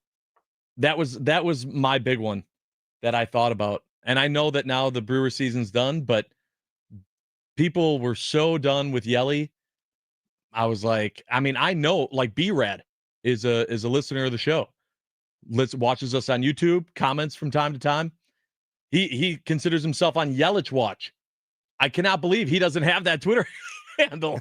There are enough people that want to go after his head. I was surprised that Trade Yelich was available. The other ones were about Luke Fickell, Fire Fickell. Oh, yeah. Things of that nature. But, be surprised if any of those are available. At the top of the next hour, we'll preview the actual game. Oh, yeah, the Packers are playing at the Steelers on Sunday, and the conversation is through and through going to be Aaron Rodgers. But we know there's still a game to be played as well. That's where the bet comes from. We set the line on interceptions from Aaron Rodgers at 1.5. If he throws 2 or more, Josh is going to buy me a steak dinner and apparently buy Jeff Levering one too. No, Jeff, listen, Jeff's going to have to go halvesies, Dutch, got it. Or are we buying you steak? We'll find out. Top of the next hour, we'll preview the game. This is Inside Wisconsin Sports with Trevor and Josh on the Wisconsin Sports Radio Network, powered by the Potawatomi Sportsbook.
I am an eternal optimist. So please, God, don't tell me that you're an eternal pessimist. I like to say I'm a realist. Oh, it's great.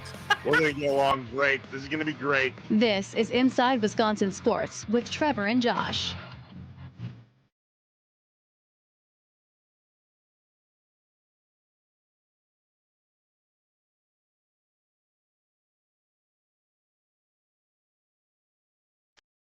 One last chance for the Packers. Love throws, end zone, intercepted, and it's over. Casey, it's done. Yeah. That's not how it's going to end on Sunday. It won't. 2 picks from Love at the end of that game. 2023. That's the last time the Packers played at the Steelers, and unfortunately, that was the final call. But it shall be different this Sunday. What's up, Wisconsin? Welcome in to 8 o'clock hour of Inside Wisconsin Sports with Trevor and Josh, live from the Wisconsin Sports Radio Network studios, powered by the Potawatomi Sportsbook. Follow us on Twitter at Trevor Thomas IW, at On Air Josh, at Inside Wis Sports, and the all-new network is at WI Sports Radio. Watch us on YouTube at your own peril, youtube.com/at WI Sports Radio, or just search Inside Wisconsin Sports. Will pop up right there. The Nicolay Law Fan Talk and Text Line, 414-677-1250, 414-677-1250. That gets you in no matter where you are in Wisconsin. We are so proud to announce the new affiliates as part of the Wisconsin Sports Radio Network. 99.7 and 101.9 FM, WNFL in Green Bay and the Fox Valley. 93.9 The Game in Wausau. 710 The Game in Duluth Superior, and 1250 AM and 105.7 FM The Fan in Milwaukee. Again, follow along with the network at WI Sports Radio. Coming up from 9 to noon with John Kuhn, Green Bay Press-Gazette Packers beat writer Ryan Wood, 10 a.m. They'll preview the game. Oh, yeah, Josh, there's an actual game. It's not all this Rodgers fodder. Oh.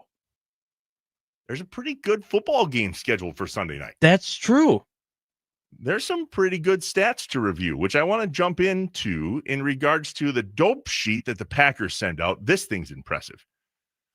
How many pages do you think the Green Bay Packers media dope sheet is? The weekly media information packet, a.k.a. the dope sheet that the Packers send out about all things preview of Steelers and Packers. How many pages? 7. 182. Okay. Read it front to back and sideways. Sure didn't. But there's some great stuff on page 1. 182 of just stats? I think so. I made it to like page 6. Good. Here, let me go all the way to the end. What is this? Page 78? That was week 7 information. No narrative, no profile, reused profile pages, all stats on. I did not read the whole thing. But there's some good stuff that previews the game. There's also some really good stuff on the Nicolay Law Fan Talk and Text Line, kind of circling back on some of the conversations we've been having. I said to Jeff Levering in the last segment there when we talked to him at the bottom of the hour that it's crap that nobody in Brewers fandom was talking about the salary differentials when we were the number 1 in the MLB, or 14 in a row, or 11 in a row, or 8 in a row. What I said was crap was that it was coming up in conversation in the playoffs like an excuse. All right. Somebody in the 864 says it isn't crap. $400 million payrolls matter.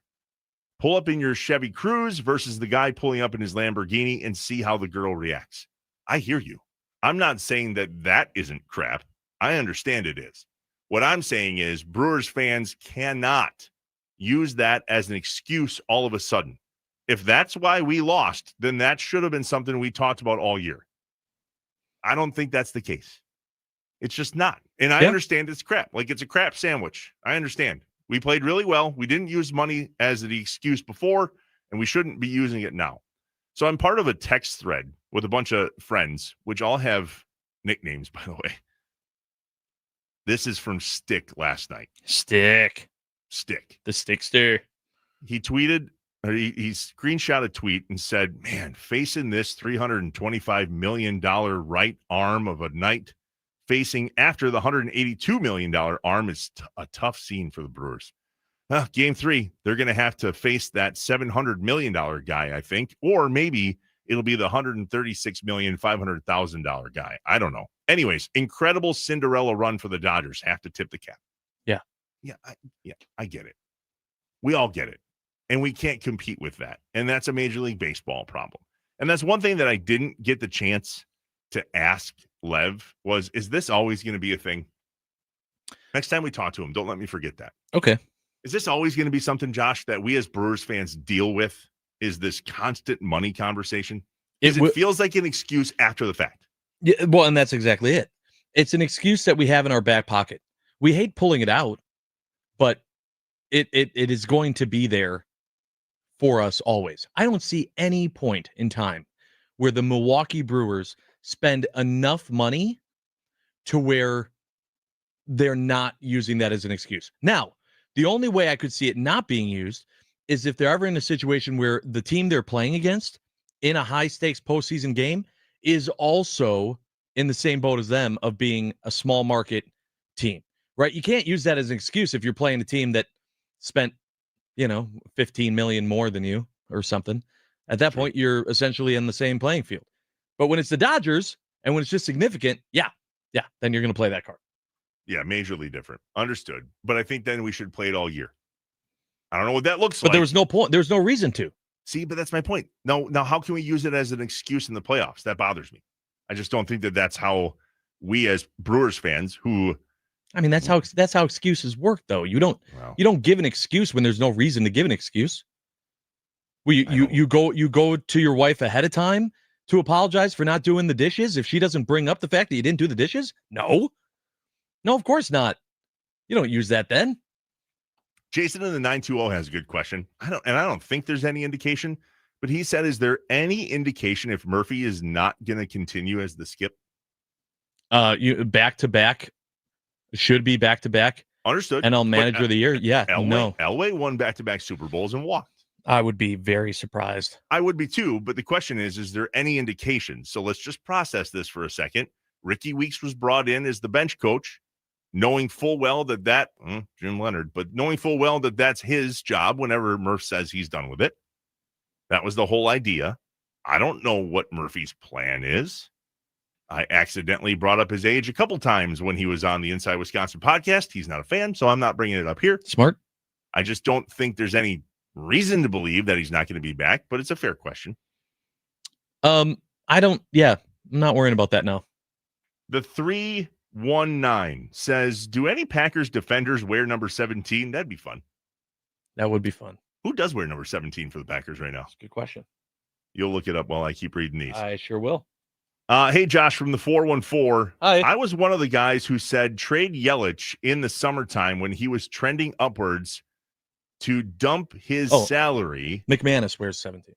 Because he's nothing but overrated, and he's going to stick to his guns on that. So McManus wears it. He's not playing anyway. Nope. Do we trade Yelich?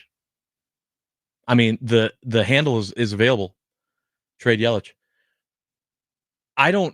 I say no, but I don't know. Maybe you actually can get something.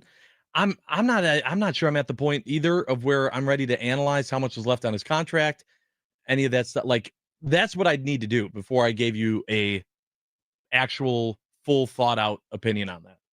Top of mind says there's $75 million left, and I think there's a 4th year option. There's 3 years left on his contract. $25 million this year, 24, and then 23, something like that. And then there's a 4th year option. 3 years seems like a lot. It is. It does. I agree. I thought that when we signed that deal. All right, last one from Dan in Kewaskum, and then we'll preview this Packers game. He said, if MLB has a salary cap, does Mark have enough money to max out the cap? No. Well, I don't think that's true. Okay. He does. Because if they put in a salary cap, that means that they're finally going to figure out the revenue share. And if they put in a salary cap, that means that each team should have a viable ability to max out the salary cap. Does each NFL team max out the salary cap? That's a question. I don't know the answer to that. Yeah, but if the MLB does set a salary cap, they still have to do it. They have to take into consideration numbers that exist now on teams with current players. And it's so lopsided that I don't know how they do that. That's what I'm saying. Unless they made some rule of, existing contracts don't apply. I have no idea. I have no idea how they would manage that, but they can't just look at it and go, well, these small market teams are at this level, so everyone has to play down to that level. That's also not fair. You can't. I don't know how that works. So, Josh, have you seen this whole thing about the Packers scoring 27 points this season? Yeah, I've seen them score 27 points. It's a lucky number for this Packers team this year. It's a lucky number for the Packers in general, and specifically against the Pittsburgh Steelers. The Packers beat the Bengals 27-18. They beat the Cardinals 27-23, beat the Lions 27-13, and the Commanders 27-18. Mm-hmm. The only time they scored more than 27 points and lost was the Cowboys, and that wasn't even a loss. It was a tie, which is working in our favor, by the way. True. I still don't understand how, but it is. The score of the Super Bowl 45 against the Pittsburgh Steelers. The Packers scored 27 points. That's nuts. Yeah. Including the Super Bowl, Green Bay has scored 27 plus points in 5 of the last 6 matchups against the Pittsburgh Steelers. So it may not have been dead on 27, but if we hit that threshold, things go well for the Packers. Listen, and I have a friend like this, and she might actually be watching on YouTube right now, who is like obsessed with the number 52. She finds 52s in everything in life and can like pinpoint it. Do you believe that there's something about 27 and this Packers team, or is this all coincidence? I do not believe that there is coincidence in general, but specifically when it comes to numbers, there's a trend that you can look at. Ooh. That really adds up. That's not conspiracy. I know, but I like it. It's spicy. I like it. Yeah. Well, I mean, whether it's the number 27 for the Packers, I mean, I'm certain that we can go down the whole Brewers thing with the 163. That one blew my mind. And I know these stats exist, and there's people at the mothership at ESPN in Bristol, Connecticut that make a living off of finding these absolutely crazy stats. But the Brewers stat with the number 163 is nuts to me. They got swept in their first 4 games of the season and got swept in their last 4 games of the season. Total in between there was 163 games, and they finished the season at 163 in those 163 games. I think numbers are fascinating. Yeah. And it's numbers as to why I'm literally sitting in this chair right now. Did I ever tell you that story? I was sitting in a math class my freshman year of high school. I hated math back then. I like numbers now. I hated math back then. And there was a poster to my left, and it had a whole bunch of careers on it on the left-hand column. And then there was a bunch of columns to the right that said, here's the level of math you're going to need in order to do this job. All the way down at the bottom. Oh, yeah. Radio DJ. Yeah. Pre-algebra. In. Consider it done. And still was a struggle, but you got there. Oh, and to the math teacher that told me we would never be able to carry a calculator everywhere we go. How about now? Oh, well, what do you know? Somebody on the Nicolay Law Fan Talking text line earlier said that this will not be a close game because the offensive line for the Steelers sucks. Well, that's fascinating to me because the defense for the Packers does not. And that's what Jeff Levering just said. Micah Parsons may very well have a day. David Bakhtiari said on the Tundra, which is the podcast that John Cood and Matt Schneidman host, came out with a new episode yesterday. Bakhtiari's their guest. He came out and said that every last guy on the Packers defense wants to sack Aaron Rodgers. And if Rashawn Gary gets the chance, he'll obviously protect Aaron Rodgers and make sure he doesn't lay him out. I don't think that's the case with Micah Parsons. He's got no emotional ties. Zero. None. And LaFleur said that in his press conference on Monday. As a matter of fact, I think we have that audio, Josh. The question was, will Matt LaFleur address the team at some point to talk about what this whole Aaron Rodgers thing is all about? And here's what Matt had to say. I think a lot of these, I don't even know if many of these guys played with him. So, I mean, there's a few guys, but no, I think that's just, yeah, it's for you guys. I'm going to talk about how we, just like we do every week, what is our blueprint and what are our keys in order to go to Pittsburgh, which is a damn good football team, and a really tough, hostile environment and try to play our best, because we haven't put our best yet to date. So we've got a lot of work to do. Well, the best came out in the Lions game, I'd like to think, but it's in Same. there, and they're not playing bad. Now, it's been some time since the Packers have won in Pittsburgh. Yeah, a long time. 1970. The Packers are 7-9 at Pittsburgh and looking for its first win in the city since 1970. That's hard to understand. I wonder if there's a team that hasn't won in Lambeau Field in a really, really long time, like 50 plus years. That's interesting. Yeah, for a while it was Detroit, right? Then that ended. I was at that 0-16 game. That was fun. Yeah. I'm having fun. You All were right, we there. got to get to a break. I just got a text. Our guest is ready for us. He All will right. join us next on the Wisconsin Sports Radio Network guest hotline powered by Gruber Law. One call, that's all. We have an in with the new head team physician at the Green Bay Packers. He's an orthopedic surgeon. He's here in Green Bay. His name is Dr. Mike Ryan. He just got a promotion. I wonder if he's got a new shiny office to go along with that promotion. He just texted me. He's good to go. He'll jump on whenever we're ready. So we're ready. We're back in less than 5 minutes, and we will chat about all of the things that go into being ahead of the team's medical processes at the Green Bay Packers. Dr. Mike Ryan is next.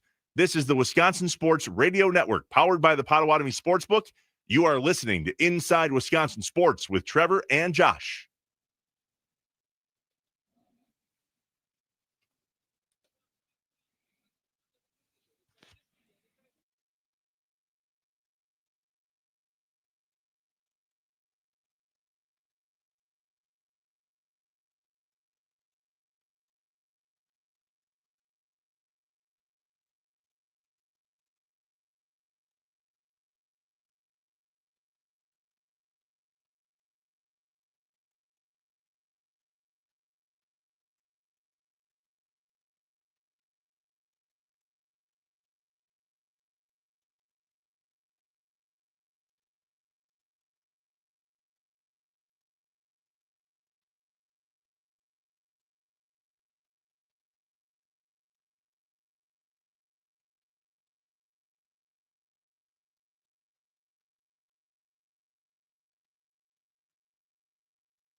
What's up, Wisconsin? Welcome back. The Wisconsin Sports Radio Network, powered by the Potawatomi Sportsbook. This is Inside Wisconsin Sports with Trevor and Josh. Follow along on Twitter at Trevor Thomas IW, at On Air Josh. The show, Inside Wis Sports, and the network at WI Sports Radio on the Twitter as well.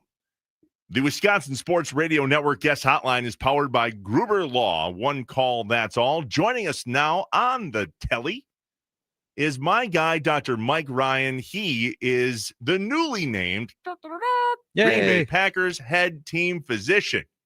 Mike, can I call you Mike? I think we're friends. Can I call you Mike? Absolutely. We're buds. You can call me Mike.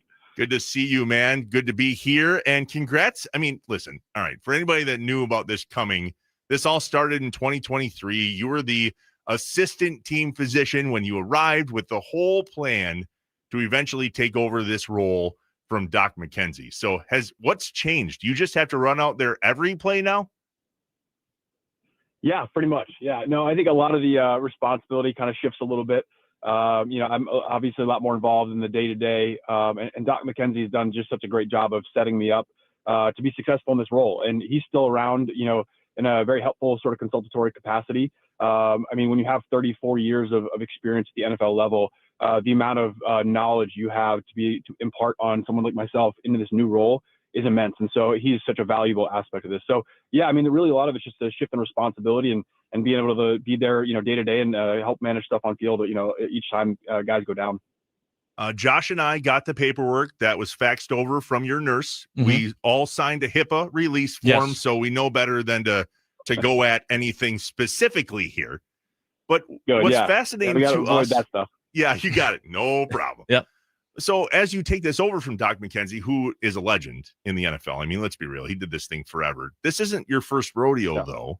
You were at Andrews Sports Medicine in Birmingham, fairly popular spot for orthopedic surgeons to come from and or have athletes attend to have themselves taken care of. What did you learn most with Dr. Andrews that you're able to bring to the Packers, Mike? Yeah, what's so unique about this opportunity is that Dr. McKenzie also did his fellowship in Birmingham with Dr. Andrews. So it's this amazing full circle moment whereby we both trained under one of the godfathers of sports medicine in James Andrews. And so I was fortunate enough to get to know Dr. Andrews.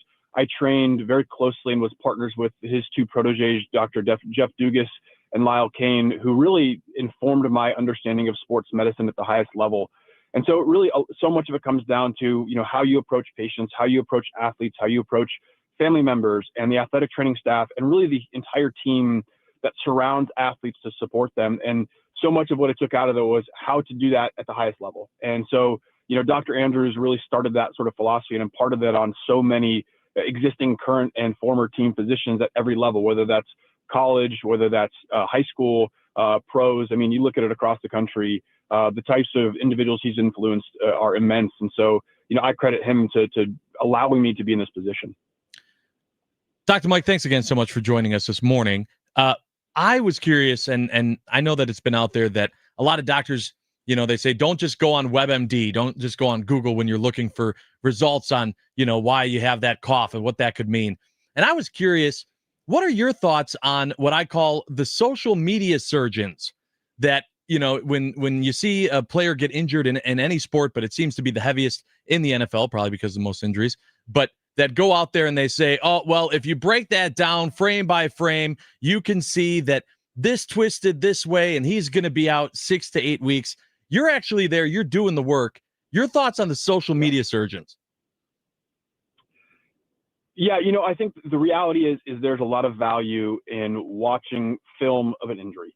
We have the, amazing access through the NFL and the ability to review images live, on the sidelines when an athlete goes down. So there's no doubt that video review is a huge aspect of what we do. And then even, post-game, when we have guys who come in that didn't initially have, obvious injuries, we can go review that later on the following day. So there's no doubt that video analysis is a real thing that helps us do our job. And, the public is able to do that as well. And so surgeons who have experience and want to comment, I think have found that platform useful to themselves. I think the important thing to always remember with that is that that's only part of the picture, and not having the ability to talk to the player, do an examination, follow the player, and then review imaging, those are so much more of this. So that's only a small percentage of that, that I think that at the end of the day, is very important to understanding the entire picture with any athlete, with any injury. We're chatting with the Green Bay Packers head team physician, Dr. Mike Ryan, inside Wisconsin Sports with Trevor and Josh. Mike, this is not a question about a particular player injury, but more about the sequence in what happens with players and coaches and yourself in regards to return. So we're obviously watching something with Brandon McManus right now, and Matt LaFleur admitted that apparently he needs a new thesaurus. And Zach Tom came back and thought he was ready, and turns out he wasn't. How do you and your staff deal with the player being ready, quote unquote, finger quotes, the coach not being sure, and you're over here going, either, dude, you don't stand a chance, or would you listen to me for just a second? Like, what is that like? Yeah, so those scenarios definitely, obviously not going to comment on any of those guys, but at the end of the day, we talk about college, high school, anything. So I think when it comes down to this, it's multifactorial, right? So you have coaches and athletes that want to play. You have medical staff that is really assessing this from a different perspective, and safety. And so, one of my sort of mentors, Jeff Allen, who's the head athletic trainer and now kind of really runs all the sports medicine at the University of Alabama, said, from a medical standpoint, our goal is to really assess safety of the athlete. Are they safe to return to play? And then beyond that, what we look for is it's the remaining aspects of the coaching staff and the GM and everybody else on the other side to determine, can this athlete perform in the position they're in? And so it's a collaboration between safety and performance. And then there's other factors that go into that as well. And so, at any level, high school, college, pro, it doesn't really matter. It's a team discussion to make sure what is, number one, safe for the athlete to do.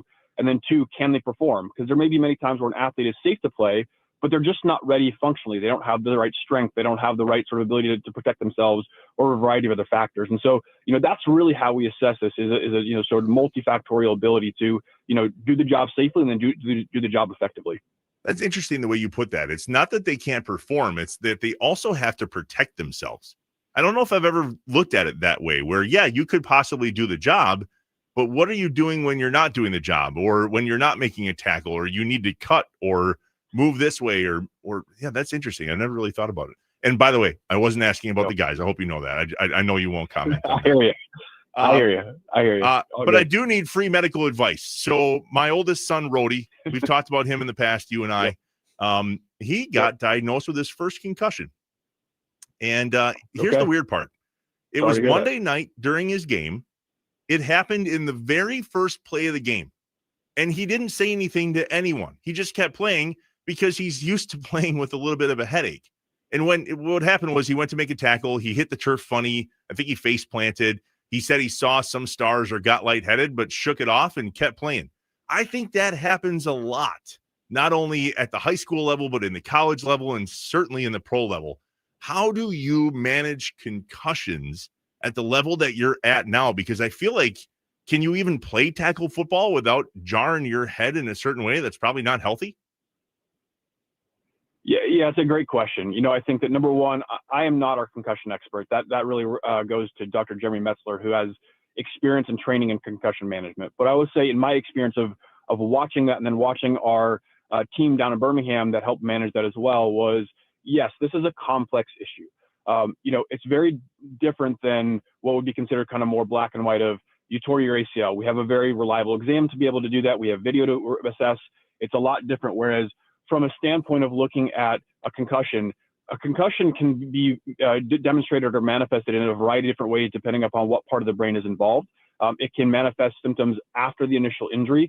And even at the NFL level, where we have all these resources, we have multiple individuals on the field, we have neurosurgeons on the field, we have multiple views of x-rays, we have multiple spotters that are looking at these things every single play, that are calling down on the radio. And even then, there are going to be concussions that occur, or even concussions that happen that don't show up later or that get missed. And the reality is everyone's doing their best job. And this is at the NFL level.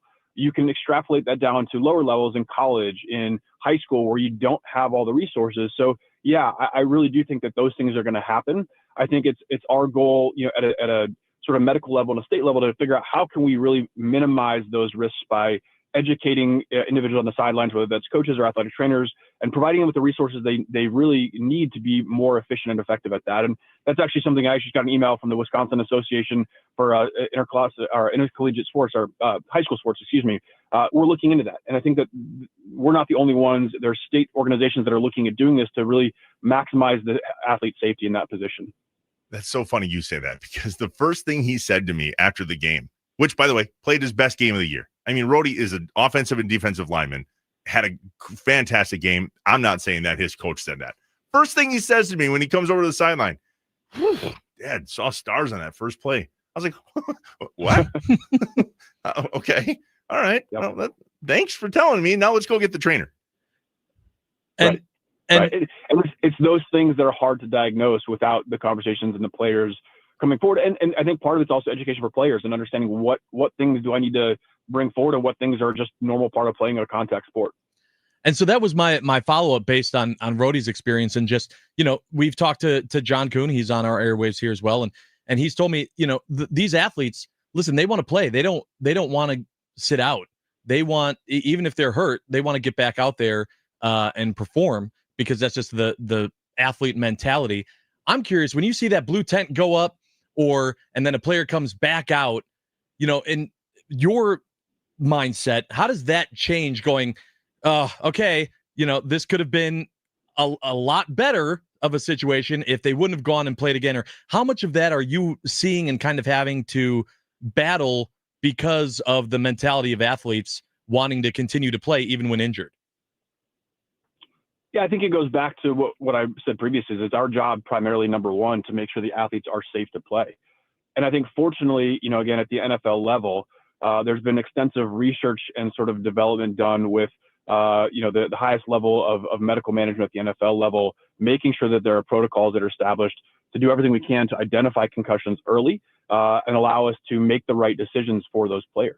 And so whenever you see a player going to a blue tent for concussion evaluation, there's a very well-established protocol that every athlete goes through to do a full assessment. And so we're using that as our guideline to make those decisions. And in many cases, we're even being more conservative, even if patients, go through the protocol, just out of understanding who the player is and what the situation was and what the time of the game for time is. Oftentimes we'll be conservative on behalf of safety. And so that's really how we tend to approach this. And I think, again, we have the benefit at the NFL level of having all the resources. I think at the levels in college and high school, it's much more difficult to do that. But I think that's where it's important for team physicians on the sidelines or athletic trainers to be even more conservative in that regard, to say, hey, we don't have all the resources. Let's be a little bit conservative, because we can fix an ACL, but multiple concussions are harder to kind of manage. It's doable, but it's just a different sort of situation. Last one for me, Dr. Mike Ryan, the Green Bay Packers head team physician. Mike, you are an active practicing surgeon here in Northeast Wisconsin. You're always constantly brushing up on what you do best, and that's your full-time gig. People don't realize that. Your full-time gig is a surgeon at Prevea Health here in Northeast Wisconsin. And then you're also the team physician for the Green Bay Packers and head of orthopedics, presumably. And according to your bio, you also serve as the team physician for St. Norbert College, UW Green Bay, and you're on that advisory committee for the WIAA. Buddy, we've talked about how much you and I love townie bars. Will you settle down, man? I don't know that I have it in me. It's the funny thing is when you have kids, you start to see the reflection of your qualities in them, because it's a strong genetic component. And my daughters go 100% of the time, and I just look at her and I feel bad for my wife, who's very supportive of both of us, but she's like, "You're exhausting. The two of you are exhausting." You're both exhausting. We appreciate the work that you do, not only for our community, but for the team. Buddy, we'll stay in touch with you. I love this side of the conversation. I can't remember Doc McKenzie ever, putting himself out there and having conversations like this, all while staying within the realm of, we know better than to talk about specifics about any players. But as fans, and the state of Wisconsin, I'm sure echoes this, it's just really cool to hear you kind of, bring us behind the curtain of the blue tent for just a second and tell us what kind of goes into your gig. Yeah, it's always a pleasure to talk with you too, Trevor and Josh. I appreciate you guys' time. Yeah, happy to talk anytime, about what it's like to be a team doctor for really at any level. I mean, it's an honor and a privilege, and being at this organization in Green Bay is a very special position to be in. It's a dream job, and I'm just thrilled to be here. So always love the chance to share that as well. So thank you guys. Cheers, man. We'll see you soon. Dr. Mike Ryan, the Green Bay Packers head team physician, joins us here on the Wisconsin Sports Radio Network and Inside Wisconsin Sports with Trevor and Josh. Dude, that's why he gets paid the big bucks and does what he does, because when I watch those guys do what they do during a game, it never ceases to amaze me how in tune to the game they are. And I don't know if you've noticed this, Josh, but if there's anything remotely close that looks like an injury, they're on the field. Right. Immediately on the field. Well, and he kind of made it seem too like, it's maybe not him that's like he's analyzing all these different things that I didn't expect that he's looking at. When I brought up the question about the social media surgeons, I was like, yeah, because that's not what an actual like you're there. You're not looking at it on Twitter. You're not looking at it on video. And when he said, no, we're also looking at the video. The video is very important of how it happened. Everything. I was like, oh, damn. Okay. Didn't see that coming. Did not see that coming. Josh, you learned something today. There you go. Yeah. And that's obviously not how they diagnosed in the moment, but I can see how that benefits them. It was totally a the more you know moment for me this morning. Thank you to Dr. Mike. Yeah, pretty cool stuff. All right, we'll wrap up this hour and today's set that is Inside Wisconsin Sports with Trevor and Josh. We do it every day to close out the show. What's up, Wisconsin? We'll get to that next. Tell us what you have going on today. Tonight, you watching the Bucks? The Twitter poll is up. NBA, yes or no? Get there and get your vote in. It's at WI Sports Radio. The first ever Inside Wisconsin Sports with Trevor and Josh Twitter poll. It's a little more even than I thought it would be. Oh, yeah, let's talk about that. But we've got some time left. We'll see how this shakes out. All right, this is the Wisconsin Sports Radio Network powered by the Potawatomi Sportsbook. You're listening to Inside Wisconsin Sports with Trevor and Josh. Very articulate.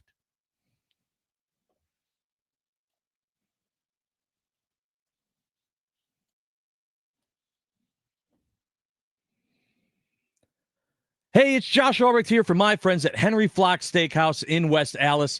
Henry Flock's is always introducing new items like their calamari, seasoned perfectly and house-made with their house-made vodka sauce. Speaking of the vodka sauce, you got to try their shrimp and scallop pasta topped with Parmesan. It is so good. And don't forget about their incredible drinks like the Ruby Slipper or your classic supper club favorites like a pink squirrel or orange dreamsicle ice cream drink. Whether it's an exceptional steak or something different, there's always an amazing meal waiting for you at Henry Flock Steakhouse. It's so much more than just a steak place.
Welcome back to Wisconsin Sports Radio Network and Inside Wisconsin Sports with Trevor and Josh.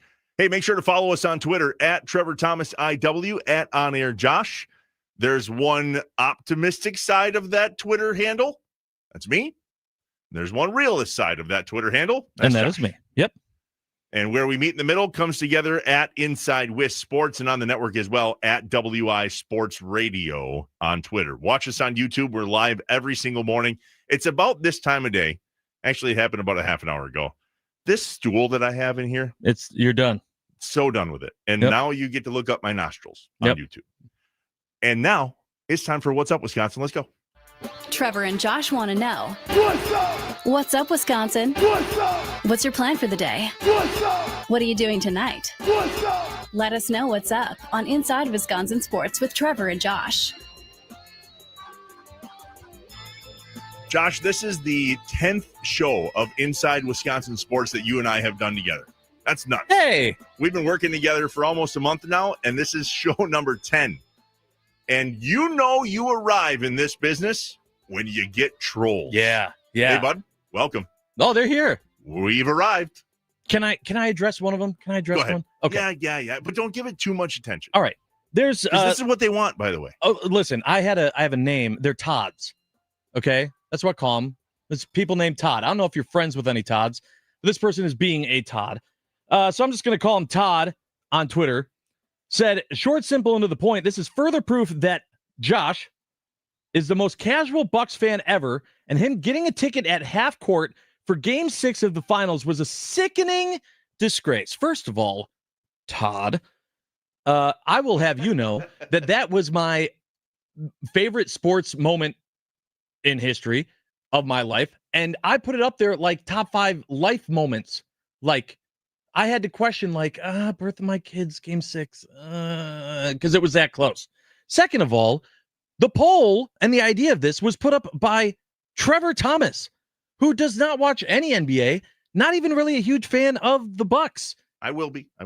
He's working on it. So don't come at me, bro. Do you even listen to the show? Clearly not, or you would have known that I am on the opposite side. I clicked yes on the poll, not no. Get out of here, Todd. I think I was the first no vote. Probably. You also weren't at Game 6. Apparently courtside. Congratulations. Yep. I mean, yeah, it was very great. Hashtag blessed. There's another Toddy on there that's like, these guys, all they do is cry about Wisconsin sports. Opposite. Hello. The whole show open says, I'm an eternal optimist. Yeah. That is the opposite of crying about sports. I do not cry about Wisconsin sports. That's fun. We have realistic conversation about Wisconsin sports. Mm-hmm. That's required. Agreed. But they ain't crying. All right, what's up, Wisconsin? Obviously, Bucks tonight. Chris Middleton comes back. Mm-hmm. What's that moment going to be like, Josh? I know, obviously, you're the biggest Bucks fan in the history of Bucks fans. Oh, huge. Huge. Yeah. So what is that moment like for you? Because you're willing to put up all the statues today with Chris Middleton coming back to open the season against the Bucks tonight. Fiserv Forum, 7:00. Listen, Doc said they better have a good video package for him, and he is damn right. Okay? Middleton got a lot of hate, including for me, for too long for his play on this team. We should trade him. We should do this. We should do that. This championship, that I still celebrate. I celebrated it when the Brewers got eliminated this year because I remembered never take for granted what happened in 2021. That does not happen without Chris Middleton. Though he was clutch. He was just as big of a part of that team making it all happen. And the Bucks better have a hell of a highlight package ready for him tonight when he comes back to Fiserv. 7:00, FanDuel Sports here in Wisconsin. I can't wait. Listen, I'm in. I'm all in. But I can tell you right now, I will not hold back about how I feel about the status of play in the NBA. Mm-hmm. So we'll talk about it tomorrow morning. We'll watch the game tonight. Stay tuned here on Inside Wisconsin Sports with Trevor and Josh. So I have a small predicament that I have to finalize tonight. Ooh, okay. A week from Saturday, my wife and I are going to one of those like adult costume Halloween parties. A neighbor of ours is having a get together, and they're inviting adults only. It's a costume party. My wife hates this. Yeah, I love this. But you already have your leather cat outfit that you're going to wear. Do not. But that's what I need to decide tonight. What are we going at? So at You don't Trevor know. You don't know yet. Relax. That's what I just said. What's up, Wisconsin? We got to figure it out. So I need your help. At Trevor Thomas IW, tag at On Air Josh as well. If you were going to pick out a costume, and don't give me these dirty ones because we're not doing it. We're not doing it. Not that either. At Trevor Thomas IW, at On Air Josh. What should the costume be? Like they say, it's dynamic duos. So what is in the past, we've had some good ones. Yeah. We went as a deer and a bow hunter. Sure. Okay. That was one. Classic. Yep. I feel like this is the best one we did. So I'm just going to throw it out there. This is 15 plus years ago. Oh, this is terrible, but I'm going to share it. My wife went and had a very fake pregnant belly. Okay. And she was in a wife beater. Okay. And it was like that. Yeah. And I went as the milkman. Okay. Perfect. Do you still have the costume? It was so good. No, I rented the white tux pants and the white shirt. See, this is my thing. So you always have to have in case time gets out of hand and I don't have something ready to go costume. Mine is Indiana Jones. I have an Indiana Jones, like the jacket, the hat, the whip, and then I can just wear it with, brown shoes and khaki pants. Boom. Jordy wants to go trick-or-treating. All right, I can become Indiana Jones. We can go up. We can do it. I think that's what I've been the last 2 years. I have no idea. But you are running out of time, my man. That's you got to have an emergency costume. The Amazon order needs to happen like tonight. So we need to listen, there's always the go-to for me, which is the Jolly Green Giant. I won a costume contest when I was 21 as the Jolly Green Giant. Green Giant. Nailed that. Nailed it. I also look like Mr. Clean with a beard and smaller arms. So I've thought about that as well. Could do that. But help us. Help me. Help you. Help me. Hey, at Trevor Thomas IW, at On Air Josh. Tag us. Here's somebody on the Nicolay Law Fan Talking text line. How about Fred and Wilma? You're too tall to be a Fred. I'm too tall to be a lot of characters. Oh, I get it. I got it. You be the Empire State Building, and then she be King Kong because you're so tall. Great. Boom. Got it. How do we make that? I don't know. Get some boxes, Amazon boxes, and some spray paint. Oh. You got some work cut out for you. This was not a night project. Well, then don't wait until the last minute. Before the Bucs game tonight, it's date night with the Mrs. Julie and I are going out for dinner. And based on our bet, I know of a wonderful steakhouse that I think we're going to go to tonight at Henry Flock's. Maybe I'll let him know that Trevor's got a bet he's going to have to pay off. Been there, done that. Love that place. Yep. And when you lose, you will too love the Republic Chop House here in Greenwood. I will see. All right. So far away. Look at Jason in the 920 as we wrap up the show. The Nicolay Law Fan Talking text line. What about Big Bird and Oscar the Grouch? And then he goes, and in no way am I calling Amanda a grouch. Just to be clear, I do not need to get hit. My wife will beat his Yeah. And he's afraid of her. Good call. Hey, Wisconsin, we appreciate you joining us here on the Wisconsin Sports Radio Network, powered by the Potawatomi Sportsbook. This has been Inside Wisconsin Sports with Trevor and Josh. We cannot wait to see you tomorrow, which we will. We will. Because we are not done yet.